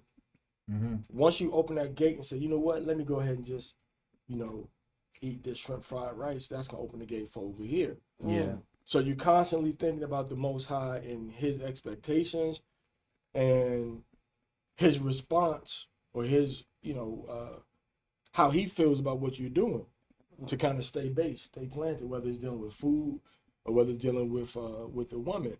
The thing about a woman is that there's so many in the world, and you find one that links with you better, and you may find one that links with you good or not as good, but you can still connect. Mm-hmm. So there's less limitations actually on the woman than there is on the food. Right. You know what I'm saying? But it's easy, like it's easy. It's easier for you to Paul talks about it. It's easy for you to go out and get a woman, whether you like her or not, or whether you want to be with her or not, and lay with her or fornicate with her than ever before. So it's easy to fall into that. But I think once you understand and respect, and this is where kind of you understand and respect the fact that, and I was about to say this is kind of where masonry would kind of come in at. Once you understand the fact that your body, you're a builder. We're all builders. We're all co-workers together, and we're building a collective temple, and we're building our temple together. And if you misplace this brick in this building, this block, the whole joint, the whole road can collapse and got to get redone. Mm-hmm. So once you see your effect on your community spiritually, you make better decisions. That's hard. You make better decisions. That's hard, bro. Do you think more people are motivated by punishment or reward? So like when you want to follow the law, is it more because you don't want to be punished for doing wrong, or you want a reward for doing right, or neutral? I think it's more like pleasing the Most High. Yeah. That's the reward. That's hard. I got a son, and my son was born on the 5th day of Passover. 5th day of Passover in 1996, right? And we were doing something one time, and I asked him. I gave him a choice between two different things. I said, "Well, which one you want? Which choice you want to make? This one or that one?" And he told me whatever one that I wanted him to make, or he told me whatever I wanted is what he wanted. And I think, remember how Mashiach said we got to become his little children. once we see that our choices are have to be something that's going to be pleasing to the Father, it's easier to make better choices. Yeah. This choice I make has to be pleasing to you know, Yeah. to the Most High. So it's kind of like, you know, does your child listen to you because you're going to give them something for listening, or because you're going to give them discipline for not listening? And ultimately, that child is listening to you because of the love and respect they have for you. You don't want no child to be like, yeah, if I do this, then I'm going to get this. Or if I do this, then he going to do this to me. You want a child to be like, you know, I really love and respect you, and I care about your feelings, Yeah. and I want you to care about my feelings. Yeah. So I'm going to let you guide me into how to be a better person, and I'm going to follow your guidance that you give me. Yeah. That's more of a rewarding feeling than, okay, you did this good, that you listened to me. Now, there's a difference between reward for performance and reward for just baseline levels of obedience. Yeah. But the Most High does, well, Scripture does. Mm-hmm. It does lay out like rewards Ultimately, for that is- righteousness, right. and it does talk about fear of the Most consequences. High is the Fear. beginning of knowledge. Wisdom, both of those. Right. So yeah, so and I think your question is a very good question, but I don't think that it's necessarily either one. But if you got to pick one, Yeah. if you got to I pick don't want to one, be punished. if you got to pick one, the Most High always talk about Not fearing punishing him. Yeah, not fearing him. not being punished is a reward. But when you look at the greatest commandment is to love him. Love. So I think that the expectation of that reward, as well as avoiding the consequences for the disobedience, Yeah. is all compacted into love. Yeah. You know what I'm saying? Yeah. Love covers both aspects of that, because the same love that he got for us is the love that caused him to allow his son to get murdered. Yeah. So that love is not just that love can come. Yeah, he ain't pump faking. Yeah, it's He real with it all the way around. So it's the good aspect of it, and then the part that may hurt too. So I think it's the disobedience or the punishment and the reward both blend together toward love. But ultimately, you know, he actually talks about the fear and the punishment that you're gonna get more than the rewards. What is the manifestation of pleasing the Most High?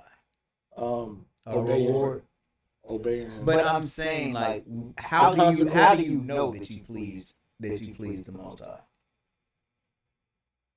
Because you're doing righteous things in order to please the Most High without any type of like monetary or reward type like physical thing. But how do you know when you please the Most High? When you please the Most High, I mean, there's signatures of it in the scriptures. Your enemies being at peace with you, but ultimately, just you internally, you have two agents inside of you that are operating inside of you when you are doing righteously, and those two agents are going to be wisdom and the Holy Spirit. Yeah. So they constantly confirm or check you in your actions, so you know internally, I'm doing. You know, first of all, you know that you're doing what he said to do, so that pleases him. But just on internally, that that endorphin release or whatever in your spirit comes from wisdom and the Holy Spirit, giving you that biological, what I'm saying, that biological sensation that, okay, this is the Most High is pleased with this, because you'll excuse me for using this word, but you'll feel it in your spirit, like how you got gut feelings and stuff like that. You know that, well, what I'm doing is pleasing to him now. So I'm gonna ask a question. Let's play Most High for the day, right? If you was Most High for the day, how would you correct the world's problems?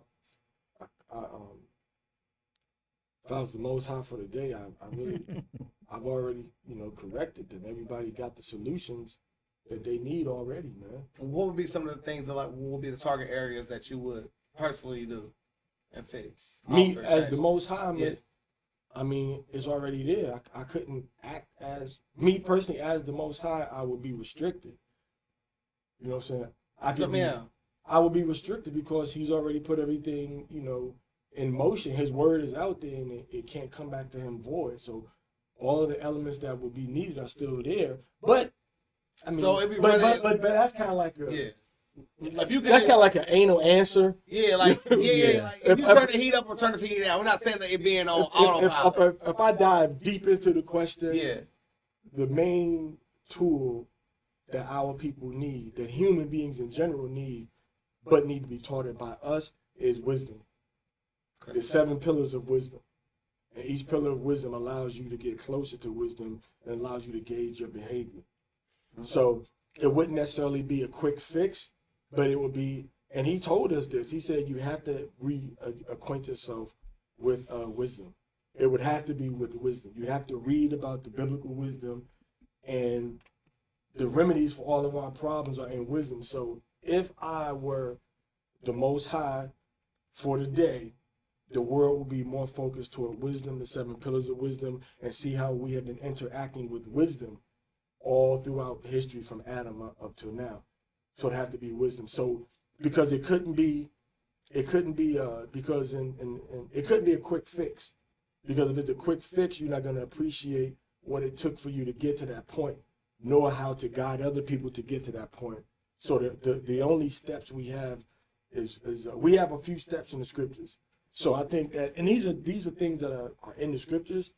It have to be an understanding of, when I say 7 pillars of wisdom, I'm talking about knowledge, instruction, understanding, discretion, equity, justice, and judgment, all being put together into Proverbs chapter 9, a house that wisdom built.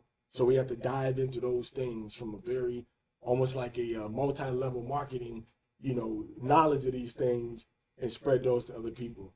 The other ones would be the 7 steps that we see Hamashiach and his strong disciples and students given, which is the 7 stages that we got to go through in order for us to come to the highest level that we can get to. The first one would be, becoming as a little child, then dying, then being born again, then being like a branch, and then being like a branch that bears fruit. Then we become a light, and then once we become a light, Paul talks about being a master builder. Mm-hmm. And that's what masonry is trying to do. But then we become that master builder to where every situation, he says a wise master builder. So a master builder that's using wisdom to deal with these situations. So that would be, the cure for the problems that the world has.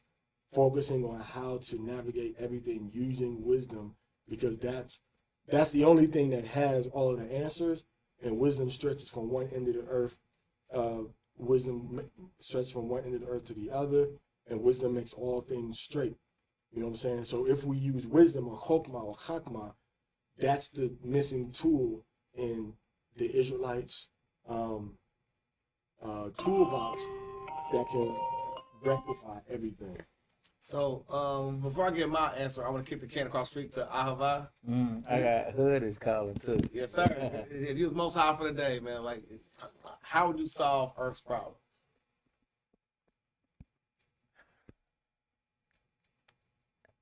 That to me is like a question that I would be fearful almost to even answer, bro, because it's like, I don't know. Most it's High a for the tough day, one. man. We been playing. Even though we shouldn't play like this, but I'm asking, like, if he's Most High for the day, what's one thing? If you can send Big Bro a kite, Let me do If you this. send me bro a kite, like, what would it If I was king of the world for the day, okay, cool. I'm cool with that. all right, like, or I'll put it like this: I won't even suppose I would be the Most High, right? But I'll say that if I could ask the Most High something, right? I would ask, and it's not like what is the meaning of life, because that would be my first question. I want to know what happens after we pass away. Mm. But if I would ask him, why doesn't each man know exactly what the Most High wants him to do straight from the Most High? Like, we would almost be born with, I guess we are born with a Bible, and you can't go to it to refer, but the Bible isn't just written super plainly, and the Bible has been so many different versions of the Bible and this and that, where it's got reason for people to be skeptical whether it's true or not. I'm not saying that it's not true, and I'll even go as far to say that it is true, right? But I'm still saying though, there's a bunch of people who don't understand the Bible. They don't know if the Bible is real. They haven't been able to decipher the Bible. They might read it in English, but then they don't know the true meaning of the Hebrew words or the Greek words. So my point in saying all of that is just to say, like, why isn't it a clear definition for what man is supposed to do, right? And if he's gonna mess up, let him mess up, but let him know exactly what he's supposed to do definitively. And if he's not able to stay righteous, then I think that it would be more acceptable for him to be blamed for the things that he's not doing right. You know, like he's not being righteous, and he was told specifically by the Most High, this is what you're supposed to do.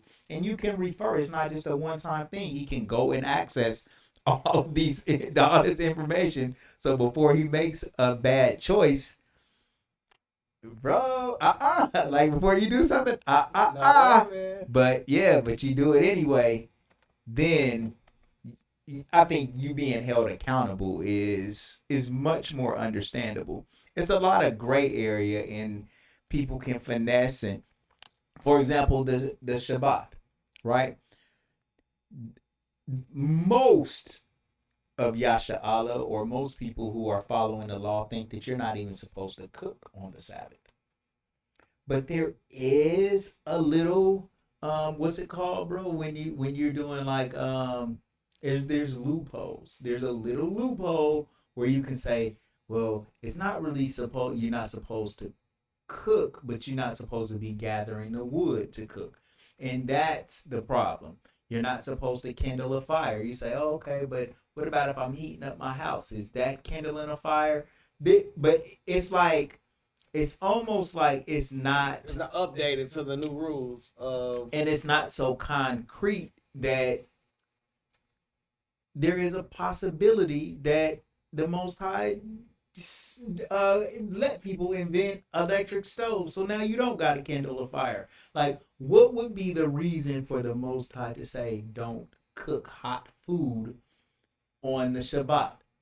And so what I'm saying is, I'm not saying that you are supposed to cook. You're not supposed to cook, but it's not written so concrete that you couldn't, like, understandably interpret whether this thing is for a time, like for that particular situation. They was in the wilderness, and you see what I'm saying? Yeah, So that would be my thing. Like I would try to figure out how everybody would know exactly what they're supposed to do. And I'll lay my claim, and I'll lay my blame quick. I feel like some of the social barriers that we go through are propagated based off of us just not, like, how come we just couldn't all just be in one race of people? And maybe you may say, yeah, we are one race, the human race, right? How come we have the different subsections to the point where we have disparations, wars based off of these small fractures of people, when we all could have been one race of people? And again, if I'm not being blasphemous at all, I'm only just playing king for the day. Is if I'm the all-seeing, the all-knowing, the everything, the everlasting, the first and the last, I know what's going to happen before it happens. Why didn't I correct this train wreck if I saw it coming centuries before it could have happened? We can. Both of what you all are saying, both of what you all are saying is addressed through wisdom. You can force it. It tells you things that's going to happen before it happens. It tells you how to correct it, but it's a price to pay for it. Let me read this real quick. This is Wisdom of Solomon, chapter 9, verse 13. For what man is he who can know the counsel of God Almighty? So how can we know? Okay, you instead of being the Most High for a day, you can know what is his counsel in any situation. Mm. You know, that's just, it ain't as good, but it ain't far off from it either. Right. Oh, that's It tough. says, or who can know what the will of the Lord is? What is his will for us in this situation? What would these events, what does he want us to do? That's a question. Mm-hmm. Here's the answer. And thy counsel, who has known, except thou give wisdom and send thy Holy Spirit from above. Then it says, for so the ways of them which lived on the earth were reformed, and men were taught the things that are pleasing unto thee, and were saved through wisdom.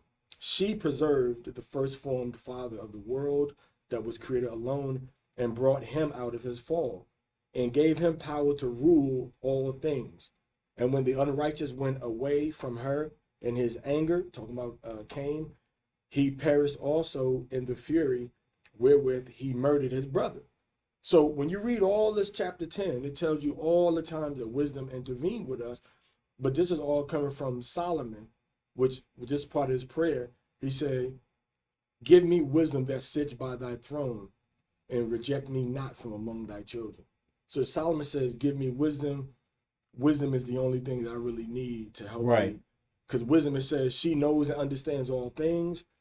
She can lead me soberly in my doings and preserve me in her power. Yeah. And my works will be acceptable to you, and I can judge your people righteously and be worthy to sit on my Father's throne. So once you dive into wisdom, Yeah. that's like you're getting the counsel from the Most High. But it's a very, it's a process that doesn't just come where it ain't AI or it ain't Google. Right. But you have to get your spirit to a certain level to even be able to know where to look or what to look for, or what to even, what to pray for. Right. Judaism is based on a lot of prayers, but when you see inside the scriptures, them long prayers that they say in Judaism were like, you see prayer Manasseh, like long prayers. Other prayers you see in the scripture, man, you see maybe, 13 verses, or the Lord's Prayer, it's four verses. We're just getting in there, stick and move, getting in, get out. So the Most High for a day has to be able to give the world or people in the world wisdom to know how to guide the world. We have that now. Yeah. But even with this, with a real answer or a real answer that addresses your concern, will we actually move that direction? Because through wisdom, I've seen kidney stones, dissolve and not be there the next time they look for them on the ultrasound. Yeah. I've seen eyes that had double cataracts, a cataract in each eye, not come up in the eye exam after applying wisdom to the situation. Yeah. I've seen little babies wake up out of comas on their own after applying wisdom, to the situation. I personally seen C-Lock apply now to himself, so where he was and I'm not saying it to put him out there, but he literally had diabetes. He beat diabetes based off him having knowledge of self and him changing his diet, him having the knowledge to put forth what he should eat, what should put in his body or what not. So yeah, absolutely. And that's like Ecclesiastes chapter 38, where it talks about the apothecary and the physician. All right, to know what to do and how to do it. But when you get there's certain stuff, the next levels is to stuff that nobody can change. You feel me? Yeah. It's nobody can change cataracts without surgery. Yeah. You can improve your eyes without surgery, but you can't change no cataracts without surgery. Right. You know what I'm saying? So that's where wisdom brings us to. So all the answers that we seek are held in wisdom. And, Israelite people, Black, Latino, Native American people, they got to look more into studying and applying the books like Proverbs, Ecclesiastes, Ecclesiasticus, and the Wisdom of Solomon. Yeah. That is the only option that we have not exercised. Yeah. We've done everything else. Yeah. We've done everything else. Those are my favorite books. We've literally done Those are my favorite books. We literally have done everything else, huh? Yeah. Ahava, what else have those have to be your first books. I would say the first book to start to read would have to be Wisdom of Solomon, because in that book he explains wisdom. Right. He explains wisdom. Right. And then from Wisdom of Solomon, you can get his wisdom from the book of Proverbs. Yeah. And then there's more practical wisdom, more family oriented, concerns and solutions presented in the book of Ecclesiasticus. Yeah. But those 3 books right there, not even Ecclesiastes yet. Yeah. Because Solomon, I don't want to say he was on one, but he was kind of like, seemed like he was in a bad spot. Yeah. When he wrote Ecclesiastes. Well, yeah. Everything is vanity. Right. Nothing matters. Well, but haven't you been through that though? Yeah. Like you get into that, like you like, man, and we just gotta die anyway. Yeah. Solomon was trying to figure out why he had to die. Like, to me, when I'm reading it, because he like, bro, I'm going to suffer the same fate as a fool. Right. I've studied all of this. I've got all this wisdom. I've known all these things. And yet me and a fool going to end up in the same place. He like, so what is me getting all of this wisdom? It's another... It's vanity, vexation of spirit. Yeah. It's another verse, man, where it tells you that your reward is going to be in the physical resurrection, that you're going to be elevated to a higher status of rulership and authority, and you're going to be moving like a spark. You're going to just be able to transport yourself and what they call that? Teleport. Yeah. Right?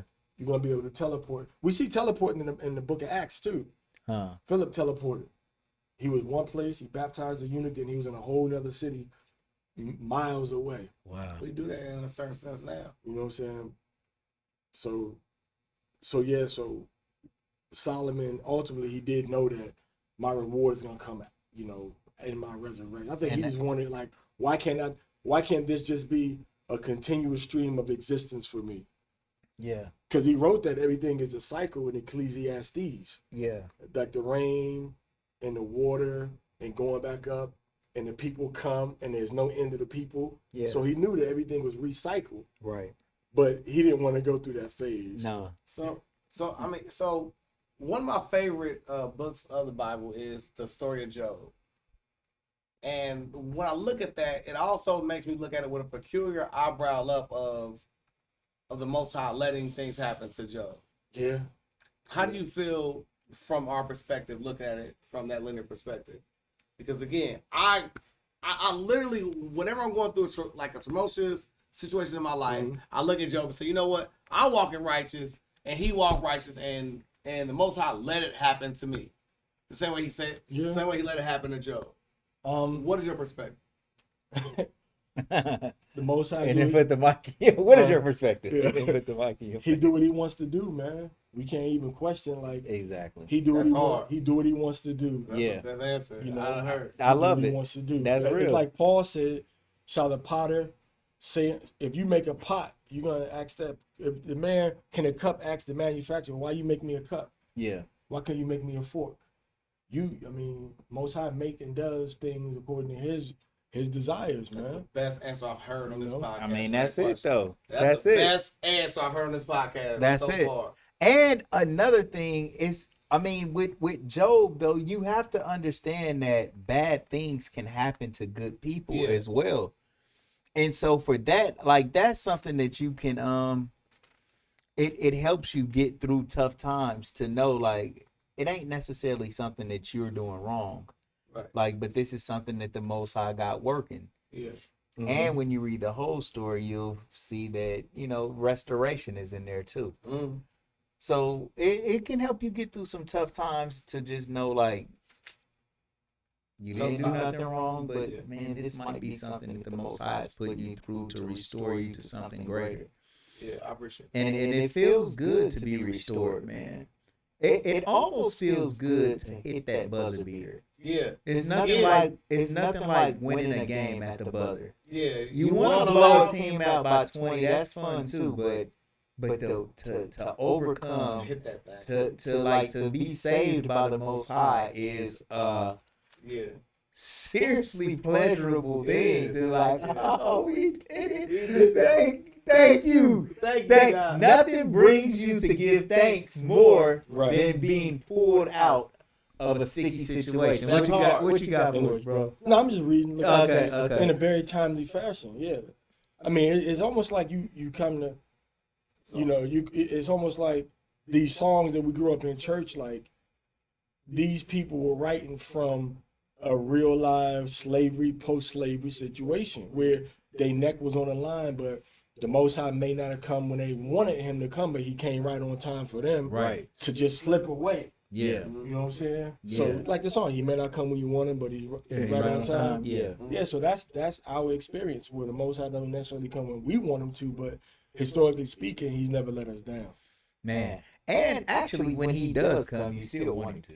Oh, absolutely. You wanted him to come a little earlier, but when he comes, you still wanted it. Yeah, So the Most High made us the way he wanted us to make us, and he do what he want to do, man. I mean, and that's that was it. the best answer. I Yeah, swear. that's I it. swear. Nobody, everybody, like, because you know me, I'm always the, like, rebuttal king. I'm ready for, like, 100 questions to ask you. And that's the best one. Like, nah, bro, I'm big bro. Like, I'm big bro. I put you in a position. So Right. what? Right. So what? Just Right. like you, because Like, I'm a little brother. And I've been in that position before where big brother told me what to do and I had to do it. or like you talking about a game, a coach know everybody. You know your strong points. You think you know they strong points, but he got the stats. He got the book. He know who's doing what and when they doing it under pressure or not under pressure. So if he say, "Hey, you gotta come out," he gotta come in. He like, but, like, nah, I'm the coach. Yeah. You gonna sit there and argue with the coach at the Yeah. end. You got like, Well, he knows why he put you on the team in the first place. Right, exactly. Timeout, 30 seconds on the clock, and you want to sit there and argue, or you want, okay, I'm gonna just go back in. That's how the Most High was with Job. And Job, like you said, his woman was in his ear. Yeah. Like, nah, just curse the Most High and die. I'm like, well, you gonna tell me that's the first thing? That's the last thing you want me to do before I die? Right. Is curse the Most High? Right. That's what you want me to do? Right. But yeah, he stuck to it, and it goes to show you, man, that the Most High, he does what he want to do. He gives and he takes away accordingly. We here to serve at his leisure and pleasure, not our own. One other thing that I was gonna say, like the idea about like the Most High does, like he's strict or he'll kill or he gotta like, but people don't understand, like, bro, some of that, all of it had to be done so you can live how you're living right now. Yes. Like, sometimes you gotta pop out and show niggas. Fact. That's Kendrick Lamar. Are you hip to that song, bro? I mean, that's what the Most High trying to tell you. Like, bro, you have to set the standard so people won't try that. But have you heard the term of like tough men of war make men of leisure and vice versa? The leisure men make tougher men. Yeah. Because so I think it's that kind hard of times make strong men. Yeah. And strong men make weak. No, strong men make good times, and good times make weak men. Yeah, absolutely. And weak men make hard times, and then those hard times make strong men. Yeah, so that's the cycle. Right. Yeah. So right here, the Most High said, in Romans 9:19, it says, who will say to me, why does he still find fault? Meaning, why he punishing people for doing something that he made them to do, like with Pharaoh. Yeah. For who has resisted his will? On the contrary, who are you, you foolish person, who answers back to the Most High?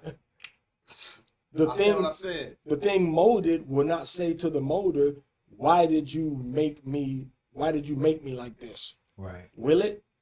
Or does the potter not have a right over the clay to make from the same lump one object for honorable use, like a vase that's going to sit at the foyer of a palace, and another for common use, an ashtray, like an ashtray or a toilet. Toilet. Right? What if Yahweh, although willing to demonstrate his wrath and to make his power known, endured with patience objects of wrath prepared for destruction? All right? And he did so to make known the riches of his glory upon the objects of mercy.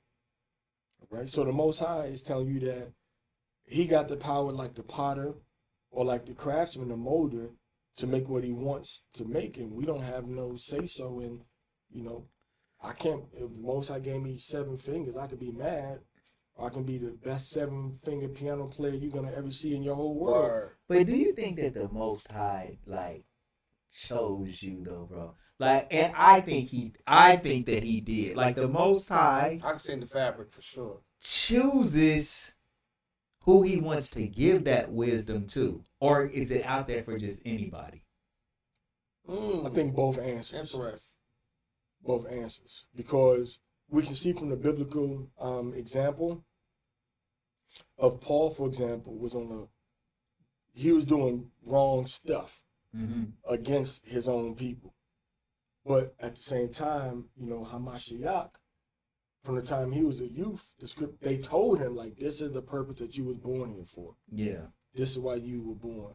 that's And even- they told Paul that. Or No, Hamashiach. Yeah. And even Esther, you might have been born for a time such as this.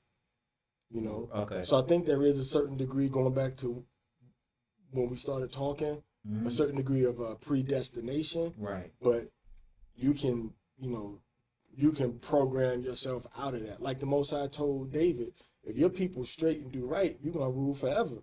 You know. And then he said, but if you mess up, this gonna happen too. Yeah. I got a question to kind of just lead out from. It's probably my last question I would ask is, so how do you find your life purpose? And if so, how did you find yours? I think it goes back into his question about the predestination and the Most High choosing the path for you. Or I think what it is that you choose consciously based on your experiences that mold who you are. And when you see, it's a tough question. But one thing that I wanted to say was, you don't know your impact really, because I think that you, North, No, for sure. like Hood. I'm like a branch Yeah. of your tree. Yeah. From when you were in Central State, and from your teaching, and from your work, you, North, Brother Nate, like all of that influence weighed very heavy on my life, and you don't even know that. And he influenced my life. And my brother in Hood, but from my store, Yeah. and from me building just the person that I am in the city, from me putting commercials out and having Gold for Your Mouth, T-shirt Kings, everybody, a lot of the city comes and frequents my store. For a while, man, I used all of the popularity that I had to spread Yasharahla here in Dayton. Facts. Where people were changing their name on Facebook based off of me just teaching all the time. So the Most High, like, he picked the right person, because it takes a particular type of person to like teach in order to build. Yeah, you gotta have a certain type of charisma about yourself in order for what you're teaching to actually be received. And what's interesting is why I think the Most High chooses who he's going to have to do certain things for him, because you got in the hallway and started trying to teach all them other students about the same thing that you had learned. And according to you, nobody like got it like you did. They haven't put in that. They haven't tried, bro. You dedicated your whole life to the Most High, and I'm talking about searching, seeking from country to like keeping all the high holy days and learning the law and teaching your children and bringing your children up in this, bro. Like that is I just think that it's righteous, bro. It's I don't know the word. It's an admirable walk. All praise to the Most High. Yeah, man. You know what I'm saying? I mean, you have to look at somebody that dedicates their life like that. You are from the outside looking in, I would say that you are walking the talk. But almost if somebody ever told me that, I would always say, well, you don't know what you're talking about almost, because I know my battles. I know I haven't been perfect. So I can't. You know what I'm saying? Like I see what you're saying. I see what you're saying, but bro, you gotta understand like the battles that I still go through. So Yeah, everybody. I mean, you know what? I mean, I feel the exact same way as you feel, though. yeah, And that's the thing about it, man. Like, they're all you never where you never where you always you're never where you want to be. right. So you can't be comfortable and thinking you've arrived and done nothing. The same way you feel, Yeah, is the exact same way that everybody. I feel the same way. Right. Everybody supposed to feel the same right, way. right. Like, bro, you don't know my struggle. Ooh, You don't that's know. tough. You can't. Everybody. Nobody's where they should be at, man. That's Right. tough, Anybody saying that they don't sin is a liar. Right. You feel me? We all either in our thoughts or in our own actions, man. That's why it's a constant, a constant, rebirth every day, man. Renewing of the mind. Mm-hmm. I'm not where I'm not where I want to be at. I'm not where I could be at. Right. I'm not where I should be Right. at. But all three of us know that, and we know what we need to do to improve that situation. But will we do it? Right. See, that's the thing. Yes. We always got to do it. It's Yeah. going to be difficult, but like I said, what we talked about earlier, I think we kind of said this off camera a little bit, but you working together, that's the solution that's the main wisdom, and working together is the only solution we have not explored. We explored it after slavery. We worked together, founded towns and stuff. Mm-hmm. But yeah, I'm nowhere near where I want to be at or where I think I should be. So speaking of redemptive quality, and of course it's a great segue, man. Man, you good at podcasts, by the way. You know what I'm saying? You know what I'm saying? Like, you're both words in the most high, but you're great at podcasts as well. It's a great segue because again, we got to talk about our brother P. Diddy, right? The redemptive quality is, do you feel like he's beyond repair? How could he change the situation, at least with the Most High? What could he personally do? Like right now, if Puff Daddy came to you and he said, listen, I need some spiritual advising, what would you say to that brother in his darkest moment right now? I mean, if I was talking like, I don't know your personal life, man, but I know or at least you've heard that, you are an Israelite, probably from the tribe of Judah. I don't know where your father come from, but, you got to keep the Torah, man. I mean, whatever you're doing now, whatever you have done, it don't even matter if the breath leave your body and you ain't right with the Most High, man. You got to learn Torah and obey Torah, and you got to come back to who you are, come back to the covenant that your fathers made, man. I mean, like I said, I don't know what you've done or what you haven't done, and at the same time, you don't know what I've done or what I haven't done either, or what nobody is talking about either one of us have done. It's tough. You feel me? But I know that if you don't repent and come back to the commandments of the Most High and follow the respect and the honor and recognition of the sacrifice that was made for us by Yahushua HaMashiach, man, that it ain't gonna be nice in this next, when you're waking up out of your death, man. So you're Cyrus. But I'm willing to help you, man. I'm willing to help and teach you, man. I don't want nothing from you. I don't want no money from you. I don't want no endorsement from you, man. We can do everything, private. But I'm just concerned about your soul salvation, the same as I would for this brother over here. But since you asking me one-on-one, that's what I'm telling you that you absolutely need to do and must do if you want to secure a future beyond what you got now for yourself and your descendants, man, in righteousness. That's for the afterlife, bro. Now and then. Now and then. But my concern would be when you're talking to people, is like, what's going to happen after all this passes away? Right. When all this is like Solomon, he knew what was going to happen after death. He knew there was a recycling. Yeah. But he wanted to continue. He didn't want to be interrupted. Right. Because, he made some bad choices, and he had to pay for them bad choices consequently, man, in the next, his next go around, So I would focus on like your soul salvation ultimately, because his focus seems to have been on now and how I feel about what I want in this world without much thought for the world to come. Yeah. You know what I'm saying? Like, you're going to have to pay for these bad decisions you made if you don't rectify your soul now. Was Solomon still wise even when he was like with so many different women? Yeah, he was wise, but he was walking in foolishness. But he still had the wisdom. I mean, he had written like 1,000 proverbs and everything. It's almost, right? I don't know, bro, because it's like having wisdom and not applying it is that wise.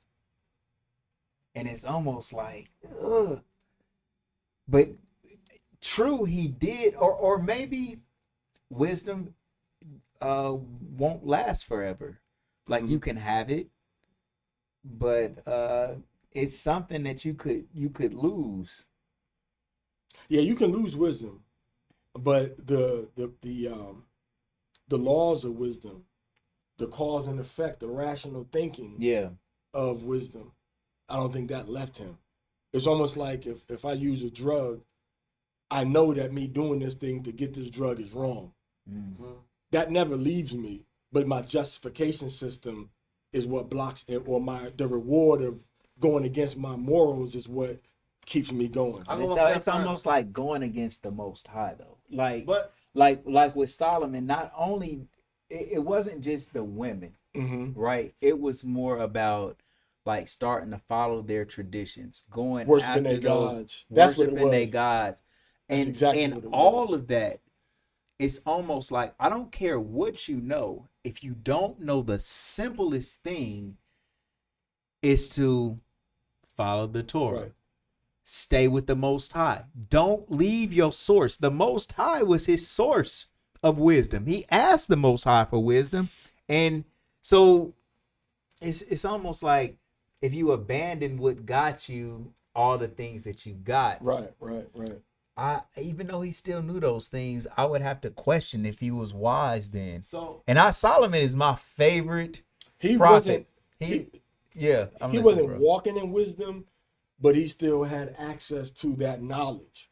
Yeah. But the knowledge don't mean nothing without, the Did he ever come back? I would say so, because we never, because it gives him a good report in the scriptures. Yeah. At the end, so you think he came back to the Most High? Yeah. I hope so, bro. That's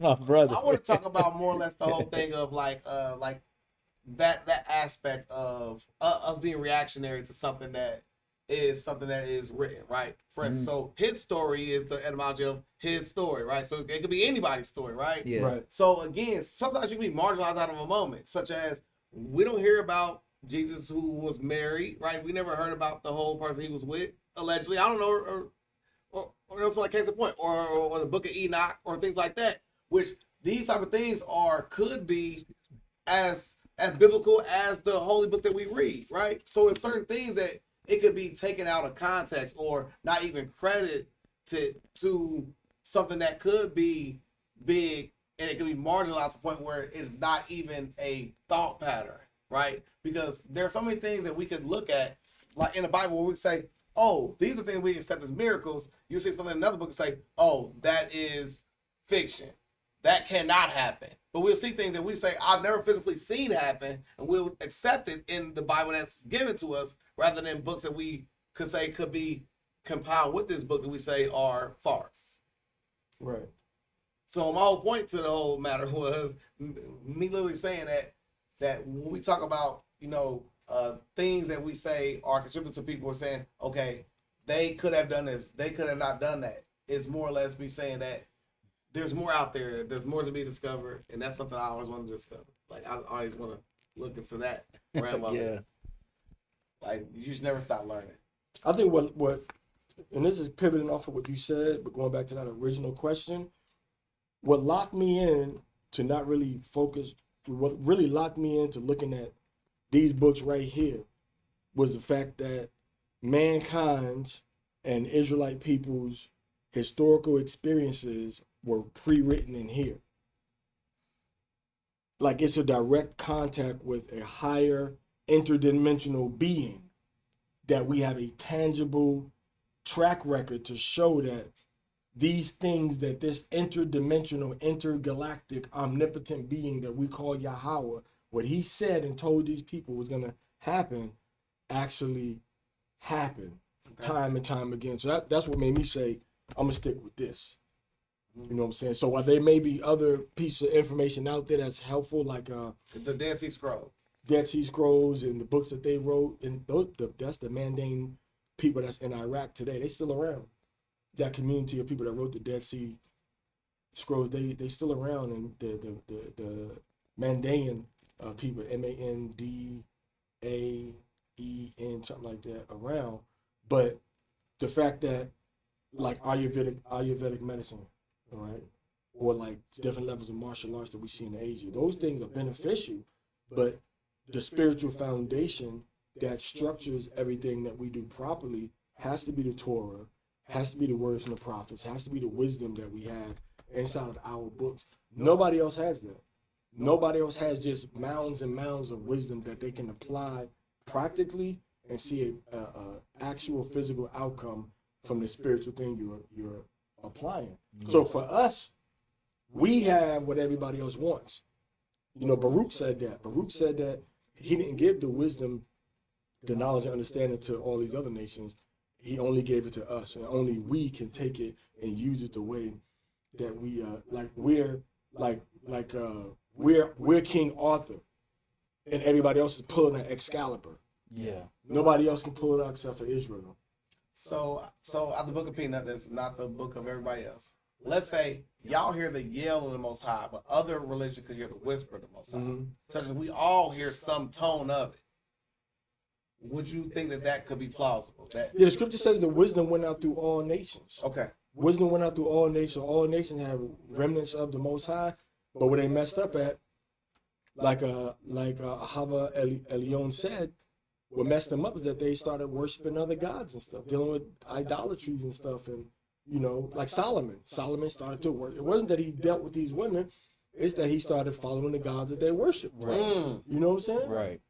It's hard. So remember, the history says that they came to Solomon. Mm-hmm. We wasn't going to India or searching for the kings in Sudan or going across the Greeks. They were coming to us. They came to our King Solomon for the knowledge that we had in our books. Right. You know, but Solomon slipped up and said, well, I'm going to worship these other people's gods.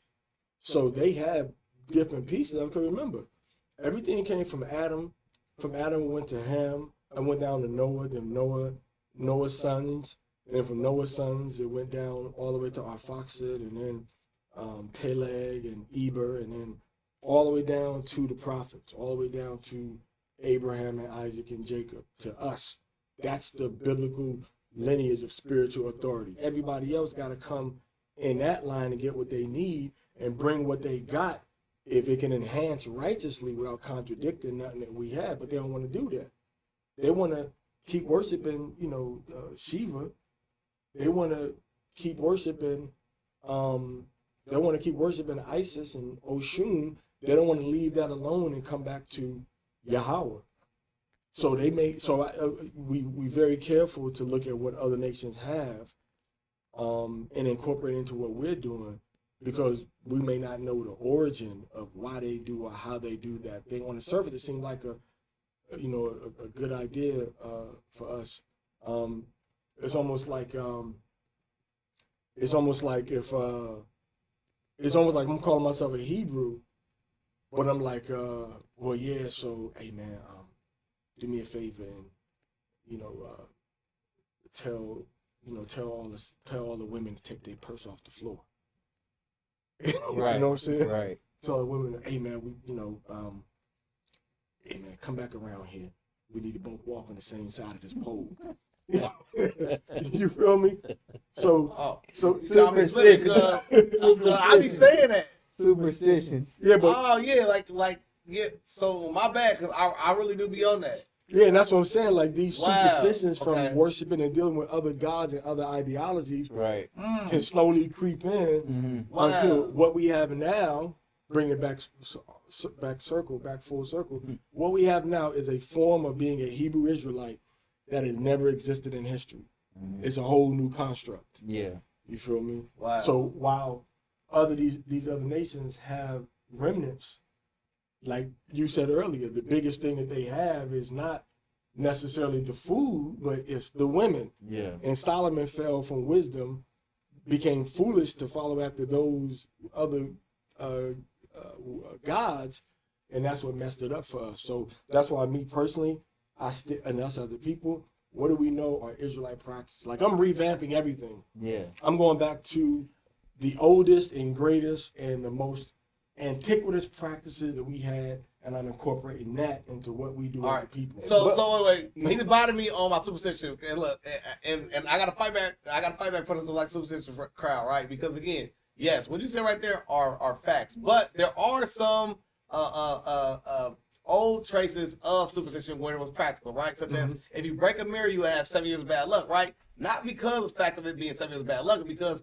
back when it originally happened, mirrors were invented before brooms were. So what happened if you break that mirror, you could step on glass for 7 years would be the bad luck of it. So that's kind of where that term came from. Okay. Before brooms was invented. Yes, mirrors are older than Man, brooms. you better go make a broom. I don't know, bro. That one sounds kind of. Do your Googles in the But conversation.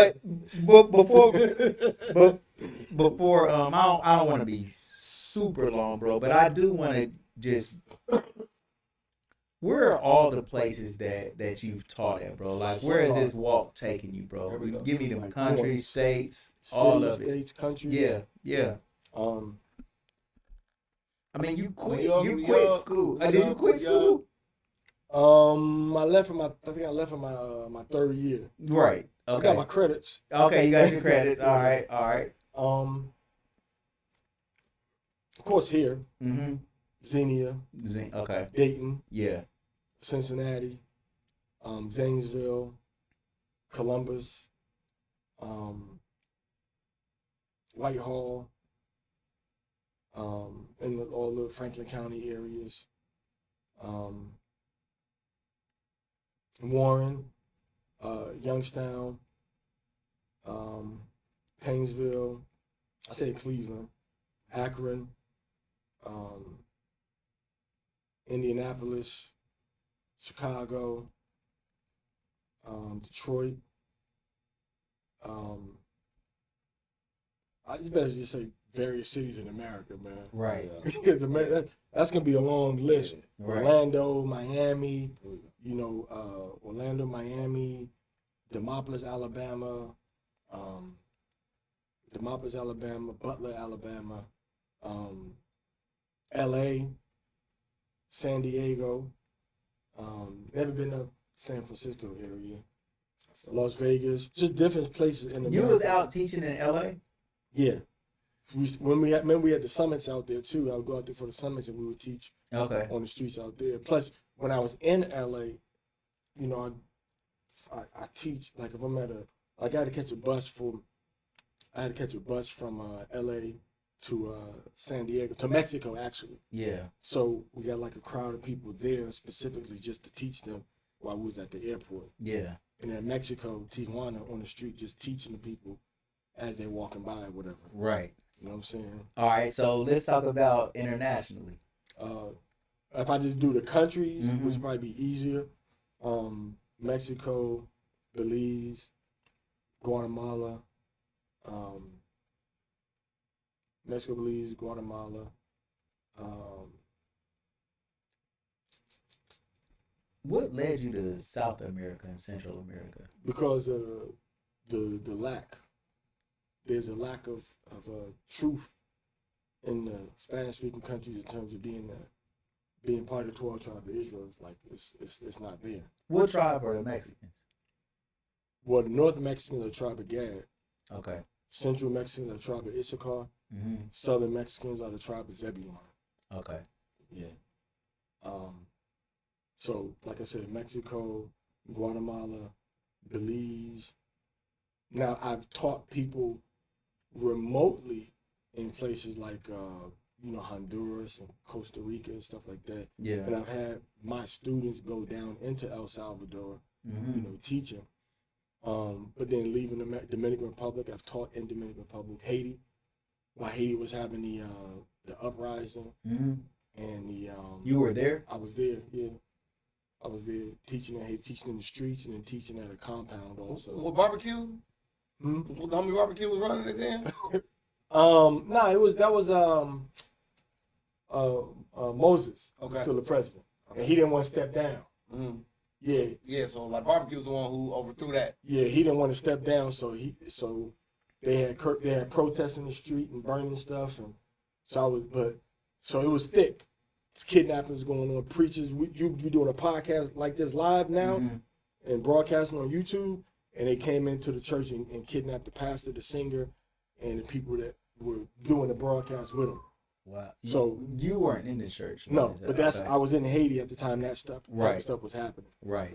So Haiti, Dominican Republic, Puerto Rico,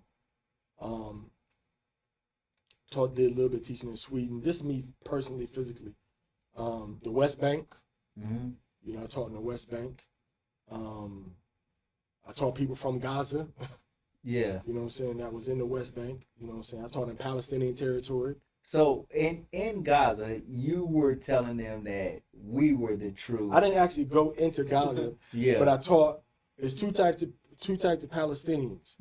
There's the ones that look Arab, and there's the ones that look just like us, right? Which are the Hebrews. Yeah. But they done been marrying each other that you really don't know who's who. Right. Because a lot of people look Arab over there, but their grandfathers actually look like us. Yeah. But you can't tell. But they look at us with a little bit more compassion because they're like, oh, you my people. You what I'm supposed to be looking like. Right. Right. You know what I'm saying?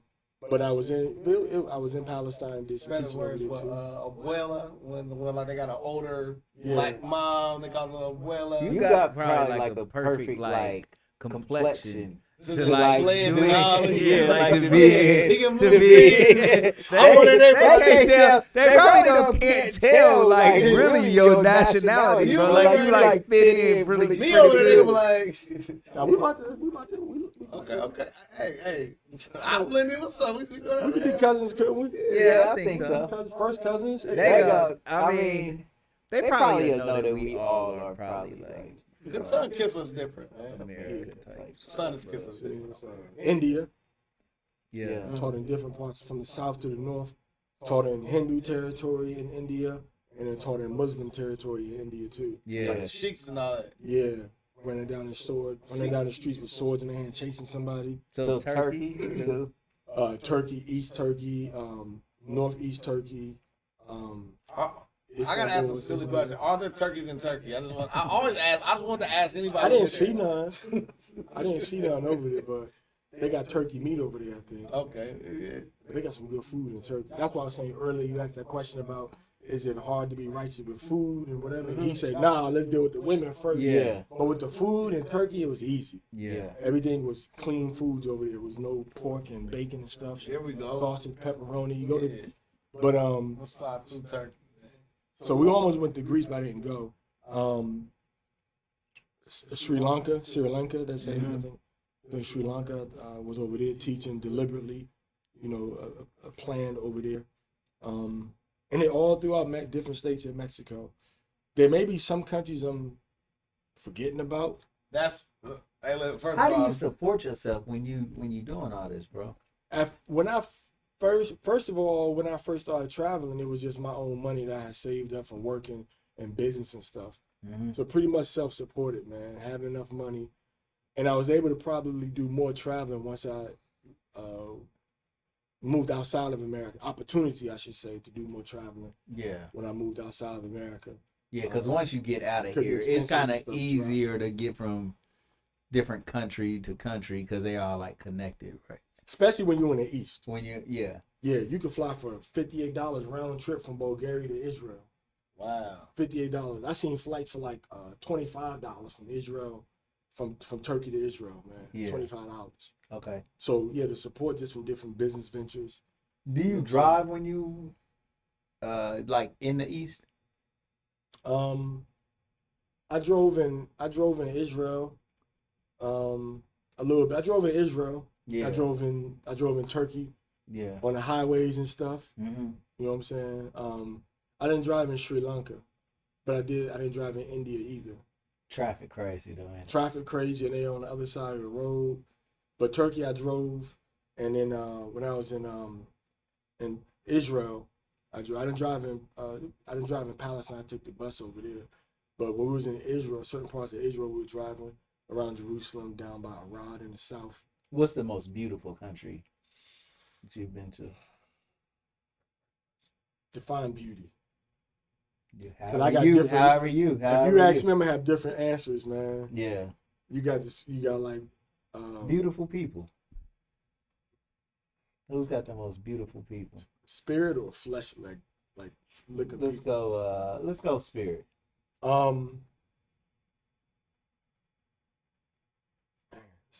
see. I always want to go to the next level of depth of what kind of spirit, but overall, yeah, that's that 7 in you, bro. Yeah. 7. What do you mean by what you mean? 7 degrees of separation from what you want to know, what you really. Yeah. Understand. I would say, because I'm gonna tell a person where I hate not to answer. You know how you said, well, I'm not gonna answer that question. I'm gonna change your question into if I could be the king for the day. Yeah, I wouldn't feel comfortable doing that. Right. Yeah, like you answer the question with no problem. And then I had a problem with it, but I was like, you know what? Let me just answer the question. Right. You want to know the most I know. I don't think I can replace him. Right. There's different levels of beauty in each country. Yeah. You know, when I first went into Mexico, man, when I first flew into Mexico, which was not the first foreign country I had been to, but when I first flew into Mexico, in Mexico City, it was a relief. Like I felt so relieved because I had never flown into any place in the world and just seen brown people everywhere. Right. All the workers, the people pushing the carts, the cleaning crew, everybody was just brown. Yeah. So it was a culture shock. Culture shock. It was a positive relief. You know, like, oh, everybody's brown, so I like that. Yeah. When it comes to beauty, the beauty, I'm thinking when you say DR, baby, DR. I'm thinking when you say beauty in terms of the. I'm thinking when you say beauty in terms of. I thought he was talking about nature. Yeah, I was. So I was talking about that too, like geography. Neutral nature. Women are nature too. But like geography though. My most awe-inspiring moment when I was traveling was I was in India, man, and we were coming from Karnataka state and going into Goa. I think it was going into Goa, and I think it was Goa. I think that was the state we went into. But when you go in there, man, it was waterfalls everywhere, and it's just mountains and stuff growing from the mountain. But we hit this one curve, man.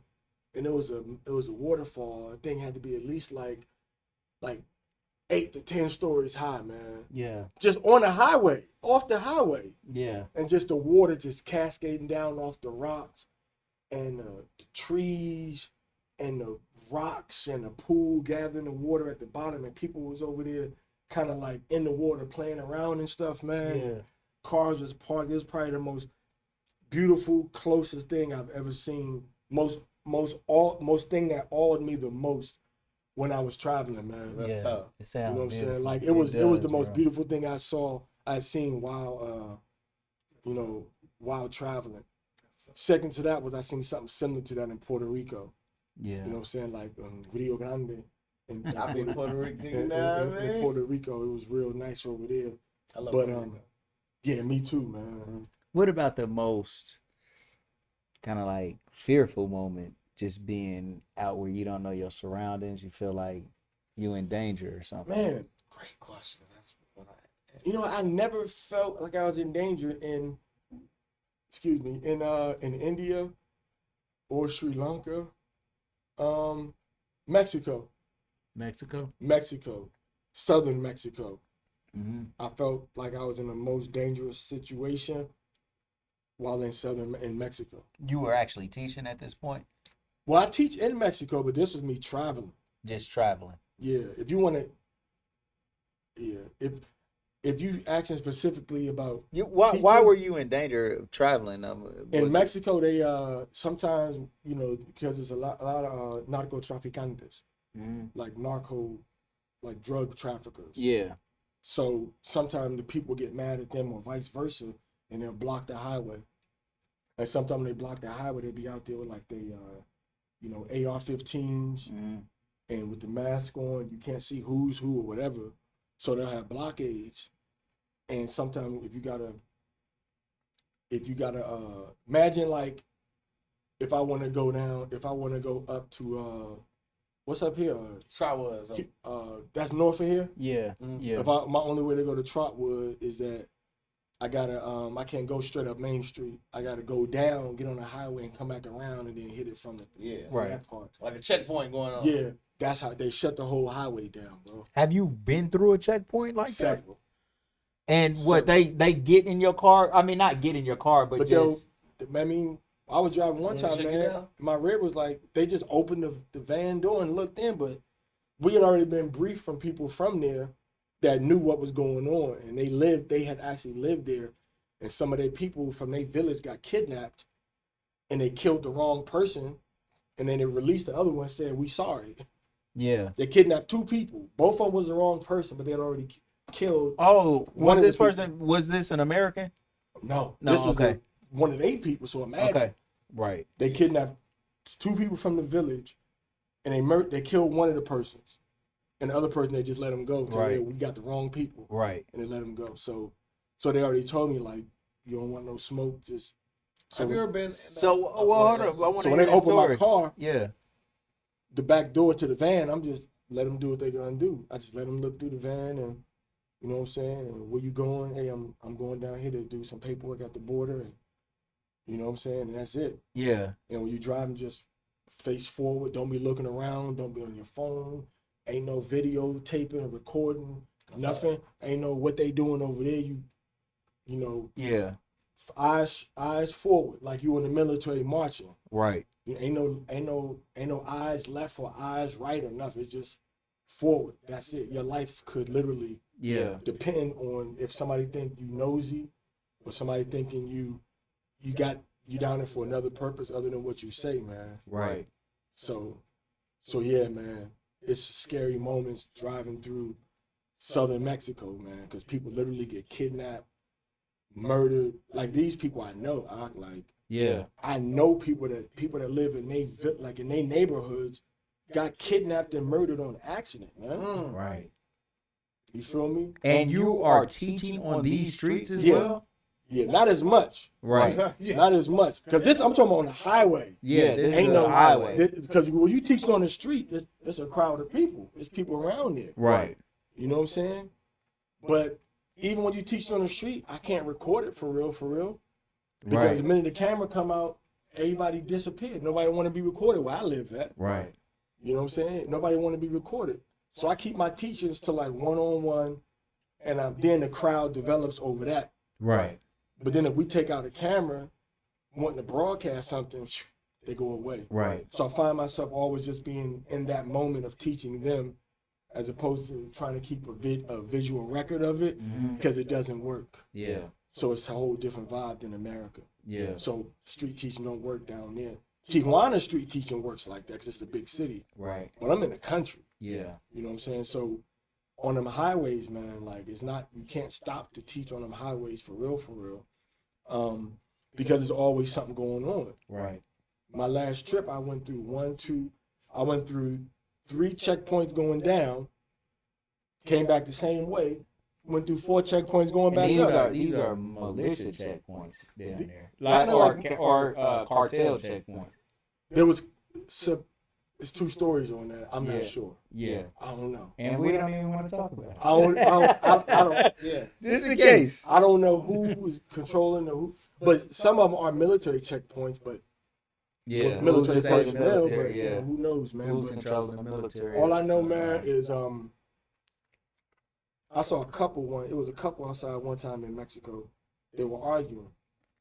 They were fighting. You know, and the woman like, you hit me, and he like, well, you tried to burn my stuff.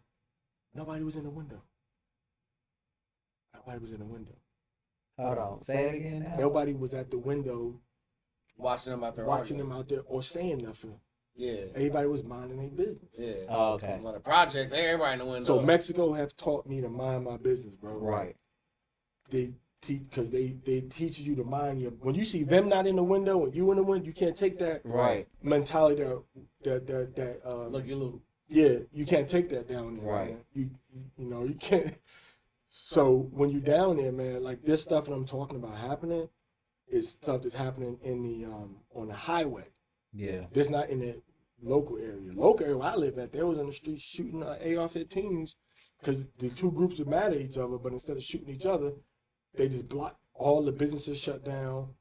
You know what I'm saying? Walmart shut down. They pulled down the metal gates, and they were just out there, you know, shooting 45s and AR-15s in the streets, man. Damn. And nobody came outside. So, when you traveling like that, have you been to places like, which right now has a pending war going on right now? Have you been to Iran? Have you been to Israel? Have you been to any of these places that are now You been under to Israel? I wanted to go to Iran, man, but I have been places where missiles was hitting in Israel too. What was that experience like? When I was there, missiles wasn't hitting. I went there before everything was jumping off when it was more cool. Yeah. But Ashkelon missiles hit there. I was around there, and outside, Dimona missiles was hitting there. So, us being here, what is it like when a missile is hitting in the area that you're at? Like that's not a normal occurrence. Like you said, so Cavalier. Well, he said he wasn't I'm there trying to when it think, happened. I wasn't there when they was doing that, but What was the energy like from you? you could feel it, Okay. man. If you could feel the tension that's in the air when you were in Israel, Yeah. especially when you're around Jerusalem specifically. Yeah. Once you leave Jerusalem, it might be a little more cool, but you was in Jerusalem, the Arabs and the so-called Jews, they walk on separate sides of the street. What? Yeah. They Yeah. walk. When you left, we was at a place called Mir Shalim. That's like one of the most orthodox places in Jerusalem that don't like the Israeli government. Yeah. So once you leave there, you got to. First of all, no Arabs live on that side over there for real. It's all just so-called Jews, Jewish. Ashkenazi. Yeah. Yeah. So when you leave there, there's a main street that you cross. You cross the main street. Okay. And there's a road in the middle. All right. And this side is where the Arabs sell their falafels at and markets and all of that. And then this side is where they got the barrier, like the crowd control when you go to parades and stuff. The metal rectangular rounded crowd control things is on this side. And all the Jewish people walking on the right side of the barrier. And then us and non-Jewish people walking on the left side of the barrier. Wow. You know what I'm saying? Because people be getting, kidnapped and want money over there. So we was very cautious to say we Israel, but this is our land. We from here. We was here before you came here or you got there. So neither one of y'all can tell us nothing over here. Both of y'all are guests, long-term occupying guests in our country. You know what I'm saying? But you all have more of a right to be here doing what you're doing because we messed up. And the Most High had y'all in control over here. So being in Palestine and in Israel is a different experience. But you can feel the tension in the air though, man. You could they got a sign when you go into Palestine. It says if you are a Israeli citizen, you are advised not to go into this territory. It is not safe for you to proceed to go any further. You need to get off of your bus or make a U-turn at this safe area in your car now and go back. Wow. They got a sign that say that. So I always had this question. Are there any tough, I'm not saying it to be disparaging at all. I'm not saying it to be any type of way other than me asking a question because again, they've been in the media as people who are saying, I've been wrong. You treated me wrong. You said you are, all these things that are there any tough Jewish people Yeah. I mean, when you talk about Krav Maga, right? Mm-hmm. And Haganah martial arts was put together by them. Okay. In terms of martial arts, but are there any Jewish gangs? yeah, Myra Lansky, Chicago. Okay. But they just be low key with it, man. diamonds and Shit. laundering through diamonds. Netanyahu, the Zionist regime. But they just, I mean, you know, it depends on who you asking because, bro, they be dropping a lot of bombs and shit. They go to war. well, you you talking know? about gangsters in terms of crime, syndication, Yeah. They just they you know, the machinery, the ships, and the Beers diamond mines and all of that, and the Antwerp diamond district is controlled by so-called Jewish people. So the gangster aspect of it, they just, and then remember the Peaky Blinders, right? Peaky Blinders, Yeah, it's Jewish people, but they just be under the radar with what they doing. Yeah. That's the thing that they've learned how to do, is just stay under the radar with their crime syndicates, and all we know about is the religious syndicate, which is less than 10% of all their numbers. Less than 10% of so-called Jews would consider themselves to be religious. Right. The Ashkenazi Jews and Right. suits and everything. Yeah. That's not even 10% of their Right. whole numbers, man. Exactly. And that's what I was explaining earlier about Zionism and the Zionists. Like, the Zionists are the ones who want to be, like, in government and have Israel set up as a state. Right. You know, The religions one. the Orthodox they don't Jews want that are there, they don't want it. Yeah, they want to stay, you know, under the Gentiles because they see the prophecies that happen. Right. Bro, won't you take us out with some good old words of wisdom, bro? It's hard. I've been podcasting now for 6 hours, man. Yeah, I started at 6 o'clock. I mean, I would say, you know, Excuse me. different levels. One, I would say all Israelites, all people in general, probably need to change the Bibles that they're using. Mm. You need to get you a new English translation of the Septuagint, like the one I got right here. Mm-hmm. And then for your New Testament reading, you need to get an NASB or a New American Standard Bible or New Revised Standard Version, NRSV, because that's going to give you the most accurate translations to the oldest Bibles that we have, which is not the Hebrew Bible, but it's the, you know, it's the English, it's the Greek Bibles. And I said, once you do that, man, you know, that words of wisdom, you know, I think that should be taken in a very literal sense. You know, gauge your whole life and choice-making process through wisdom. Mm. Do everything based upon wisdom. If it doesn't line up with wisdom, if it's foolishness, stop it almost immediately, instead of trying to justify or make a good excuse for why it's okay. And there's one thing I learned when I was when I was in church, is Pastor Sweeney. He's like, he didn't know he was an Israelite, not that I knew of. He didn't teach us. But one thing he says, like, sometimes it's not what's wrong about what you're doing, it's what's right about it. Mm. What's like right? What is the righteousness? And I interpreted that over the years to be, can I say that what I'm doing right here is righteous? Or is there a question mark? And that has morphed into my saying, which is, when we're dealing with truth, you don't want question marks, you want exclamation points. Yeah. If it's a question mark, don't deal with it. Yeah. If it's questionable, don't do it. Yeah, if it's an exclamation point, then go forward. So what's right about stuff? So you have to measure everything that you're doing according to wisdom. But in order to understand right and wrong, you have to understand the Torah. The Torah is not complicated. It's, you know, roughly 600 odd laws, you know, and they're all, you know, beneficial for us as human beings. Most of the largest category of the law, if you want to be honest, is dealing with stuff that don't even apply to us now. Right. Sacrifice and the temple. Mm-hmm. That don't even deal with us now. Right. So it's easy to read the law. It's much easier to read the law than it is to read the Dayton City Code, the ordinance book, or the Constitution. It's very simple. Yeah. So make sure all of our actions line up to the Torah and to wisdom, and wisdom will help us, you know, get to the point we need to get to be more compliant and more obedient, you know, to the Most High. The Messiah is real. You know what I'm saying? He's a man that did exist and did perform the mission that he came to do, but knowing about him and knowing our identity, that's not the end goal. The end goal is to be put back into that Adamic pre-fall state. And what brought Adam out of his fall was wisdom, and was going to bring us out of our fall as a people. as individuals is wisdom. Because wisdom shows you exactly what to do in the situation to make it better. There's no guessing. Right. It tells you, well, this how you deal with your children. This how you deal with your woman. This how you deal with explaining things to people. This how you deal with anger. It gives you exactly what to do. So our people need to really look more toward wisdom to solve the situations instead of just the Bible in general. Because the Bible in general, doesn't really give you the specifics that you need. Right. The reality.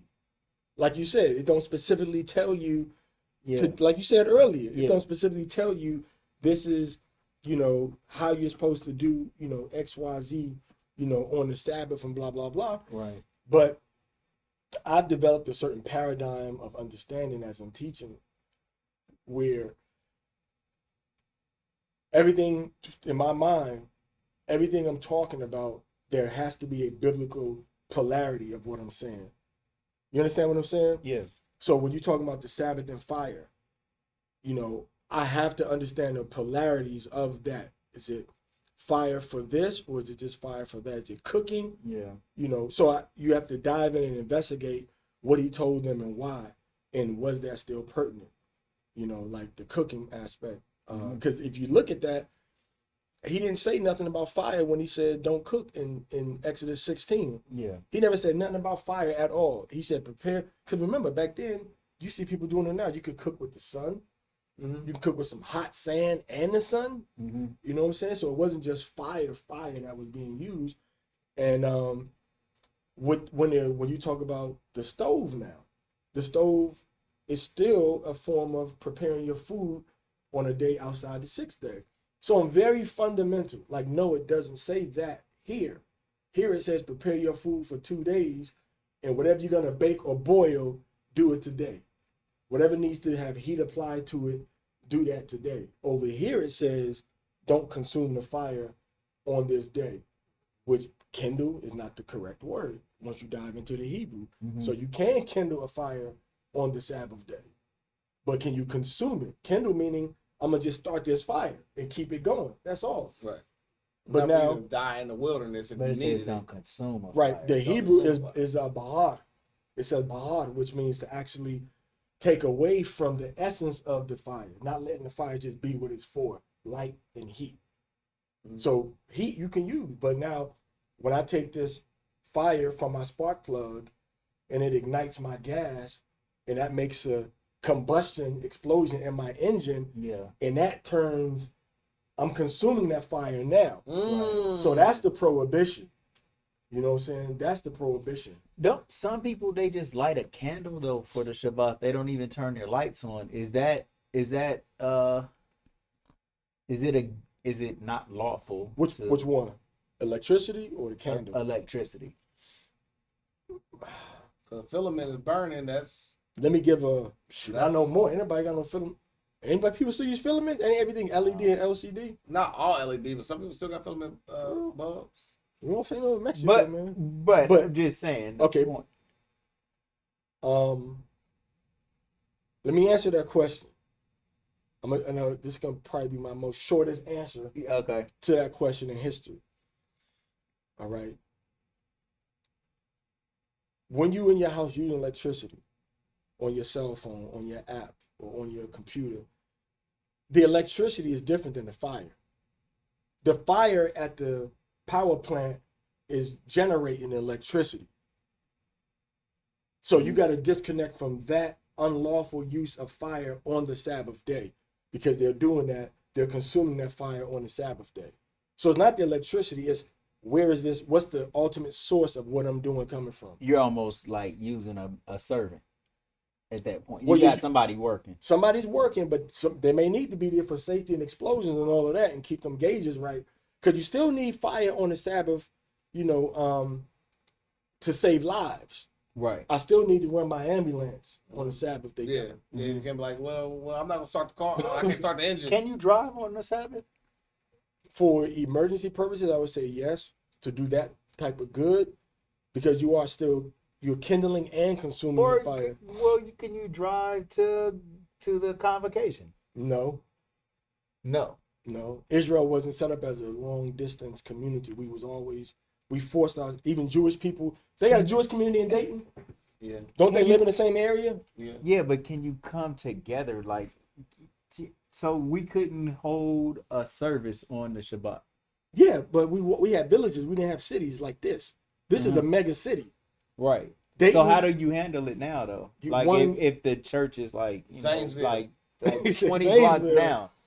The 20 blocks down though. You can walk to it. Mm-hmm. You can ride a bike to it. You can gather in your home on the Sabbath day. You can have a holy see, the Bible never tells you who need to be there and how far you need to travel to get there. Yeah. So you can drive just as good on the first day of the week to get together and be lawful as opposed to doing a question mark on the Sabbath day. If we all live in the same area, we walking to do what we doing because we love each other and like each other that much. Where we want to be neighbors. So we have intentional communities where we got 5 or 6 houses over here that's empty. We're gonna buy these houses. You know, we're gonna get this 8-unit building over here. We all gonna live over here, and this where we're gonna go in walking distance down the block to meet on the Sabbath day. Most I just want us to just essentially just rest on the Shabbat and study. Yeah, but if you in walking distance, we can still get together. Right. But we shouldn't have to drive. We shouldn't have to break a law to keep another law. You see what I'm saying? Yeah. And since he never was told tough. us, y'all gotta all. And what we did at some point was the men would come here and stay the night. Well, we gonna meet the next day. The men will come and stay the night if that's all that can be there for that day. The men. Yeah. But it's not the car. If you got an electric car, you straight. Yeah. But it's not. I want to reemphasize the fact that it's not the car or the electricity, but it's the fire being kindled and being consumed in that car that makes it, against the Torah, unlawful. And is this one of those things that we would say because the Most High said that's what to do, or do you think that there's a general explanation as to why we can't use fire on the Shabbat?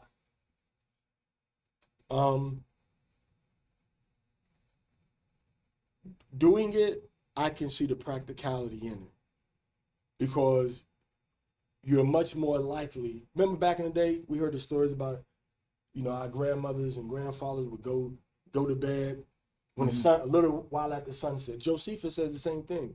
The Israelites went to bed a little bit after the sun went down on the Sabbath day.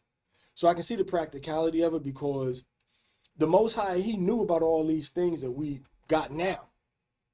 And he knew that we started to incorporate these things into our regimen on the Sabbath day, and we stopped the personalization of interacting with human beings and paper books on the Sabbath day.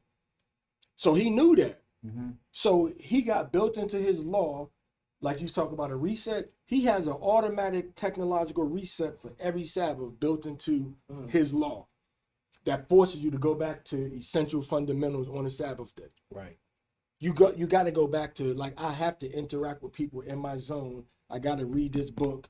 I got to talk with you. We got to pray together and read the law on the Sabbath. I'm more concerned about you. Unplugged from the Matrix. Right. We unplugged from the Matrix. I'm more concerned about That's hard, my area. Bro. Yeah. So it forces you to deal with what's in front of you as opposed to, Juxtapose.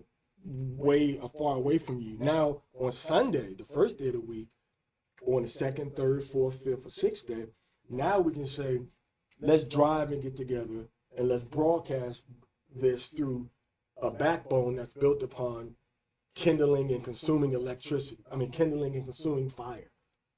No matter how much technology we get, the whole system we live in, Ahava El Elyon, is built upon fire, boiling water, and thermocouplers measuring and making that fire go on and off, and we're consuming it through the turbine that's running the generator. So again, it's not the electricity itself, it's the fire that's used to support the whole electrical grid. The Matrix. The whole matrix is supported by fire. Right. Fire and water.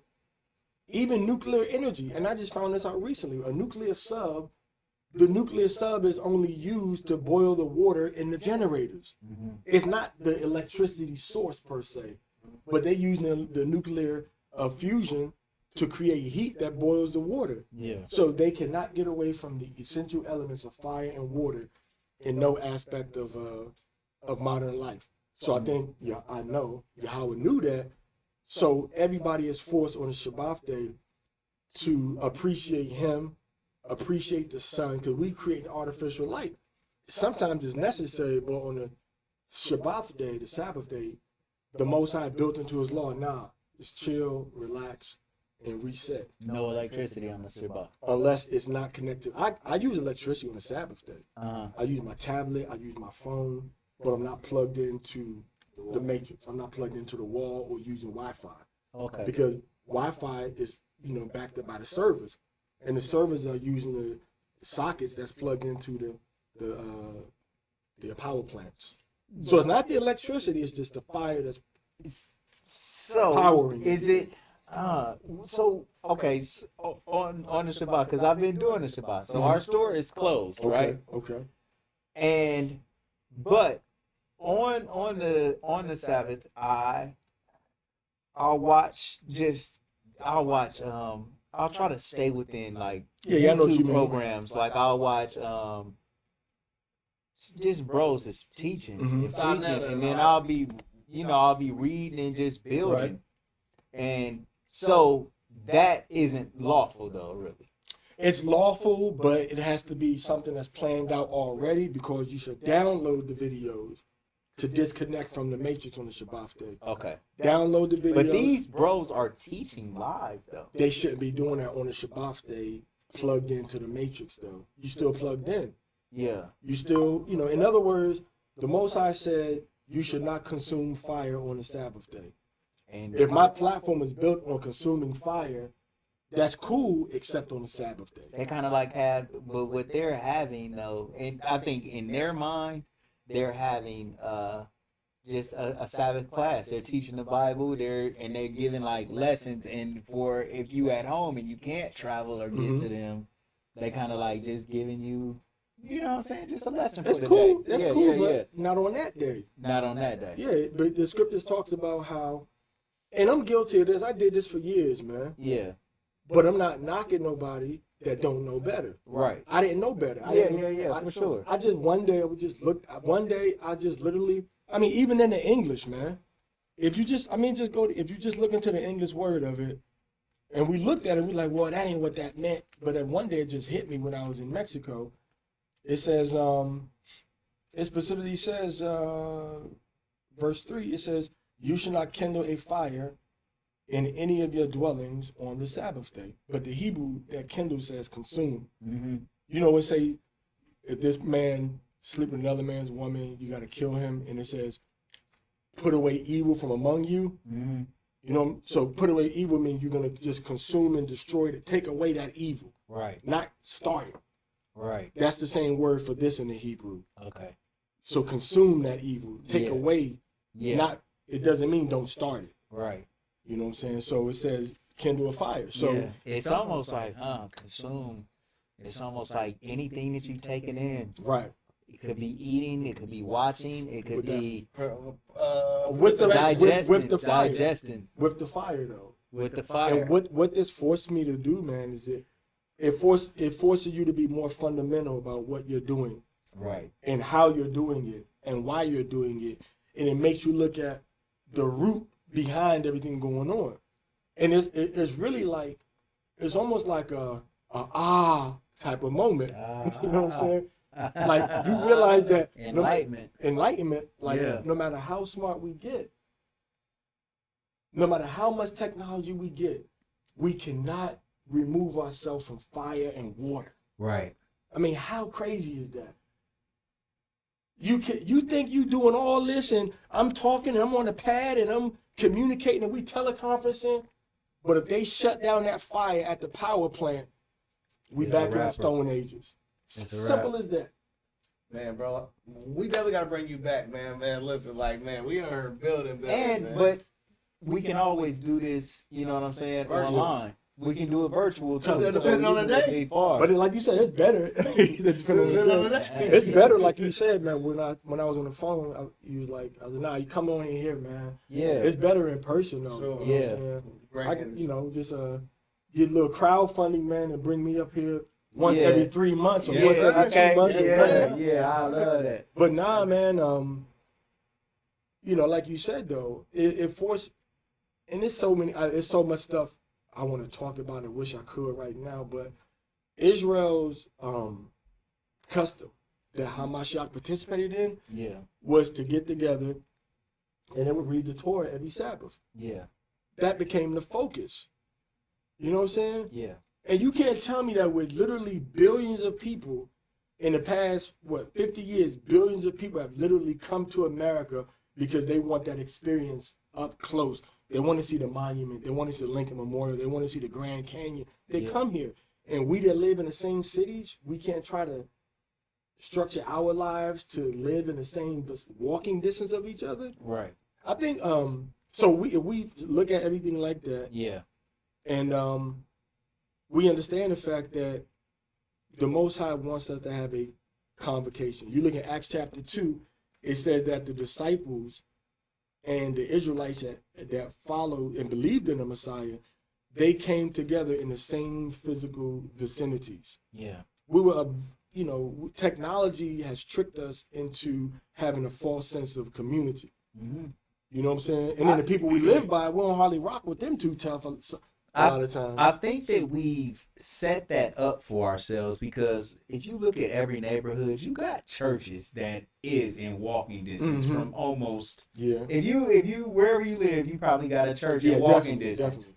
So we could have that, but it just takes the organization and the structure of us coming together and saying, hey, this area we meet here on the Shabbat. Right. We no need to drive. We can just walk there. Right. Exactly. Or like you said, the other thing about, and I want to go after this. We ain't got you, but you can, but you ain't got you. But what I was gonna say is I think that the Shabbat also teaches us preparation. Though. Exactly. Yeah, you're right about that. And I mean, preparation You're is right. a huge part of life, though, Right. man. You know what I'm saying? Just being prepared for whatever. You don't gotta get ready. You what did it say? Stay ready. Yeah. Like I don't gotta get ready if I am ready or something. But that's the point, though. It's like, take that time to prepare yourself so you don't have to cook on the Shabbat, or you don't have to do this, or like you And they got download thermoses it. there to keep your food, keep your stuff warm for you. Yeah. I mean, did y'all travel on the buses? Like when y'all was in your upper teens or early 20s, you travel on the bus? I have. And did y'all have somebody that used to Like a hot pack and a cold pack. and somebody used to fry that chicken for you and put it in aluminum foil and Oh. put the bread with it and the bread be squishy? Yeah. I mean, that'd be, ain't nothing wrong with eating that on the Sabbath day. Right. My grandmother used to fry my chicken for me and put the bread in there and, but again, what's maybe the Most High want you to, apparently, we eat more like room temperature type of stuff. Yeah. And you have a propensity to eat more fruit if you can't cook nothing. Right. Or a sandwich. You know what I'm saying? Right. But you're gonna eat more fruit. That's like I told you, man. I had a fruit feast. You know what I'm saying? Yeah.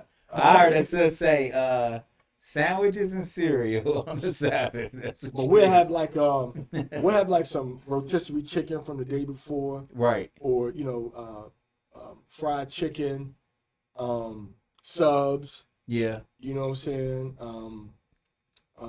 Then you got Can you make the sub? Can you make the sandwich? You can make the sandwich. Okay. And then you got like You eating it up? your tostadas.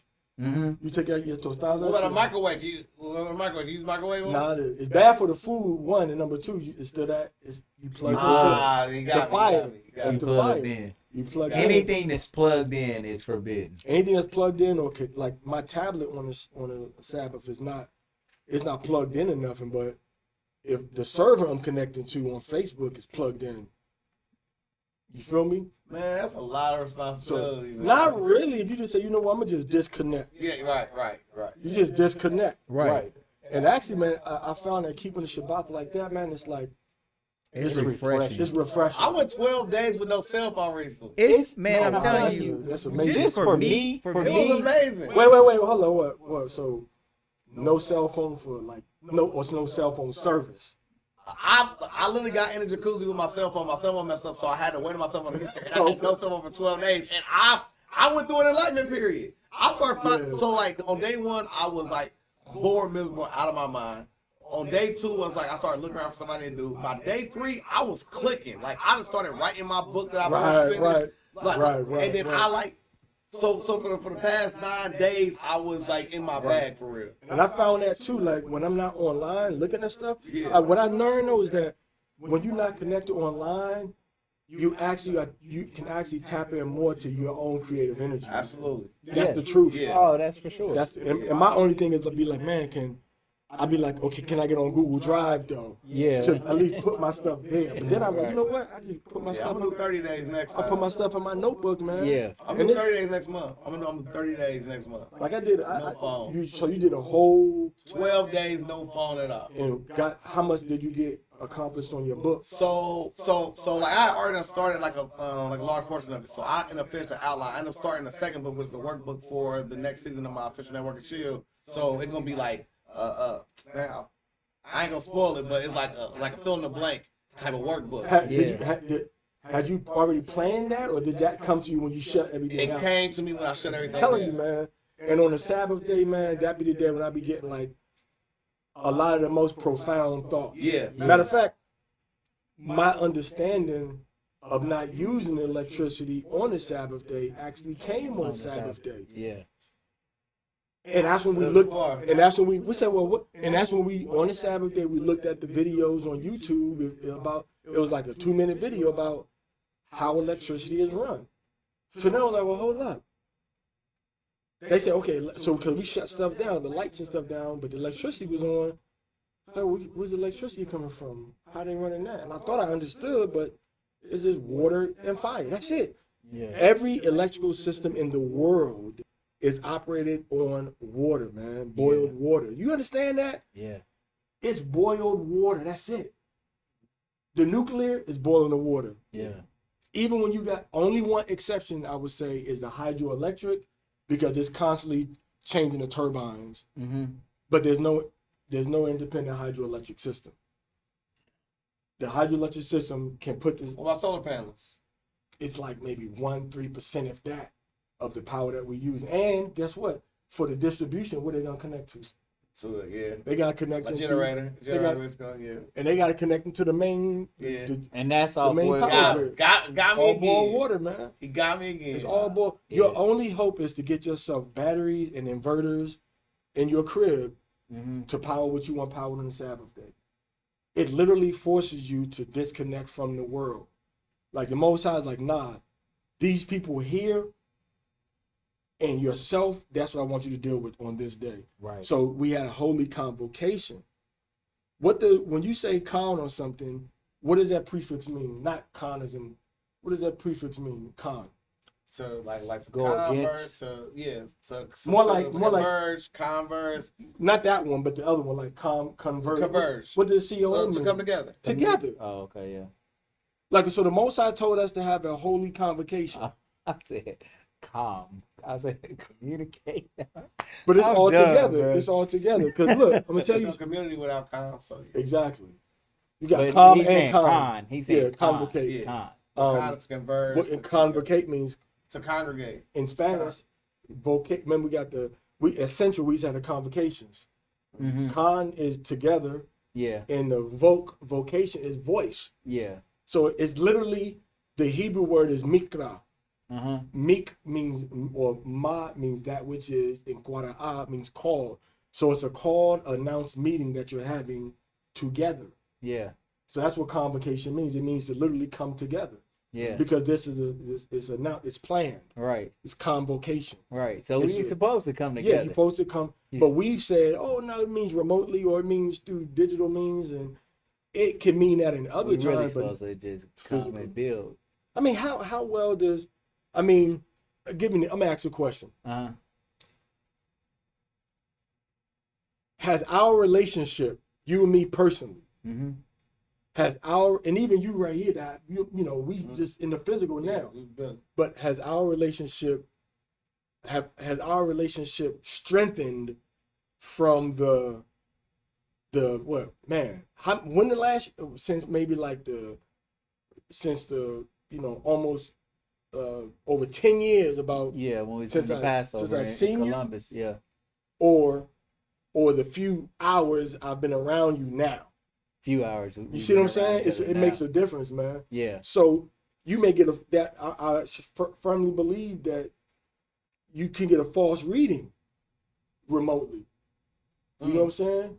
Cause he not calling me like, oh man, come over. I'm like, man, I just roll around in the bed, man. I'm just waking up as I was tired, man. And okay, I'll be there. So it's a different level of connection when this is my man, L. Young. Let me give him a hug. And It's good to see him, man. Peanut right here, man. What's going on, man? Yeah, it's a different vibe, man. Yeah, it is. So we were meant to have Israel itself was a deliberate community. Right. So we were meant to have physical, communities, and it don't got to be, like ain't got to be in the most exclusive suburbs, but make movements toward that physical, neighborhood. But it's our work to do though. And if you can't do that, Sunday, you can meet on Sunday. He never told you couldn't meet on other days of the week. Right. He just said you got to have this convocation is mandatory and holy. Right. You know what I'm saying? But if I'm doing a holy convocation today, right now, if I work at a morgue, I just got off work today on the Sabbath day, and I'm coming to your Sabbath. Am I having a holy convocation? No. Nah. No. You know what I'm saying? Or I'm coming off the street. I just lay with my woman today. I see this Hebrew Israelite meeting for the Sabbath. I just lay with my woman that Saturday before I came to y'all. Am I ready for a holy convocation on that day? No. You see what I'm saying? Yeah. So it's almost like that holy convocation, there's some separation involved in it too. Right. It's not just the convocation, but it's the holiness aspect of it too. It's the preparing for the and the preparing, exactly, like you going right back to what you said earlier. Yeah. Preparing for the holy convocation. Not just preparing your food, but preparing yourself. Right. To be able to come in and interact with everybody. Right. And that, when you look at how the temple was built and how the tabernacle was built, it was all done off-site. Yeah. None of that work was done on the temple. The blocks were prepared, the wood was prepared off-site, and then they brought it into Solomon's temple, and they had like soft tools. They didn't have no metal tools. Yeah. When the temple was built. Wow. And the tabernacle, Aholiab and Bezalel, right? Mm-hmm. The two main architects of the temple structure of the tabernacle in the wilderness, the women and the men did the work off site, and then they brought the stuff there to do. So it's like when you keep this holy convocation, you should be in the mindset to be living a holy life. And we decided once social media came about that we were going to start using social media as an introductory tool on the Sabbath day to teach people, which is understandable. But in the old days, man, before social media, the school was open 7 times a day. I mean, 7 days a week. Oh, okay. It wasn't just one day. So right. People turned the Sabbath into almost like a church service now, like right. a church. Right. But if you got more than one day a week and you teach people how to keep the Sabbath, and they can't come around where you are, like the brothers I got in Dominican Republic, I'm gonna give you his contact, man. You go over there, man. The brother hosts you. He'll show you around. He stays in Santo Domingo too, the capital. But he got to a point where he just said, well, if we know you like that, you can stay at my crib over the Sabbath. This could be for the women, and this be for the men. You can stay over here for the Sabbath. If we don't know you like that, then you come to us when we teach on the street, or you come when we had the regular services, man, regular classes or whatever. You know. Sure, man. But yeah, man, we definitely got to bring you back, man, for sure, man. You know what I'm saying? We done did like a good 6-piece today, man. Oh, man. So, how can people get in contact with you? Lord knows you are traveling everywhere. Is there any way people can catch you in the wind? How can the people who watching the podcast get in contact with you? Well, anybody that wants more information, about learning or questions about anything pertaining to living righteously, or even social problems that they may be having with their family, with their children, not wanting to listen, being hard-headed, going through divorces, going through relationship breakups, you know what I'm saying, rebellious children. You want to get a better relationship with your parents, they can reach out to Banya Unite, at gmail.com. That's BANYA Unite, UNITE, right? And then they can also contact on Facebook at ParazaYasharahla on Facebook. And make sure you're not plugged into your outlet when you do it during the shot. Banya. That's love for sure. And then, but like I said, the email banyaunite@gmail is a good way.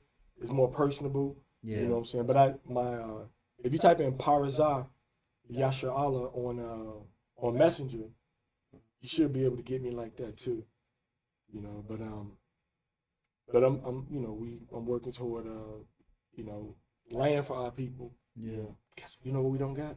We know Hebrew Israelites in America that I know of. Cemetery. Everybody getting buried in the church grounds or you know what I'm saying? So we need that. Yeah, we do. You know what I'm saying? We need a lot of stuff as a community, and I think that we have the global manpower, the local manpower to get it done. For sure. So, anything you need to say, man? Man, I just want to thank my bro Parazai, bro, for coming through. Like, I'm honored, bro. I'm honored for bro to be able to pull up. He said he was coming to the city. I'm like, what? Oh yeah. And then I just want to make sure that we continue to just build. Yes. If you're not here, then definitely do it remotely. But I just want to figure out some kind of way where you can, man, just come and chop it up with us, man, and just about other things too. Not necessarily. Mm-hmm. Just get your opinion on all kinds of stuff that's going on. You know what I'm saying? Because I like that Diddy take as well, man. That was dope. Yeah, that was good. Man, Legendary People Podcast, Legendary People, Legendary Hey, Stories. There's a lot of cats that's diddying in. There's a cat there's a lot of brothers that become diddlers, man, when they get behind locked doors, man, or get behind bars, man. Yeah. I'm talking about, I'm not the receiver, I'm the giver. Right. I don't know how that philosophy developed, man. Right. You know what I'm saying? A man of lunacy makes no sense.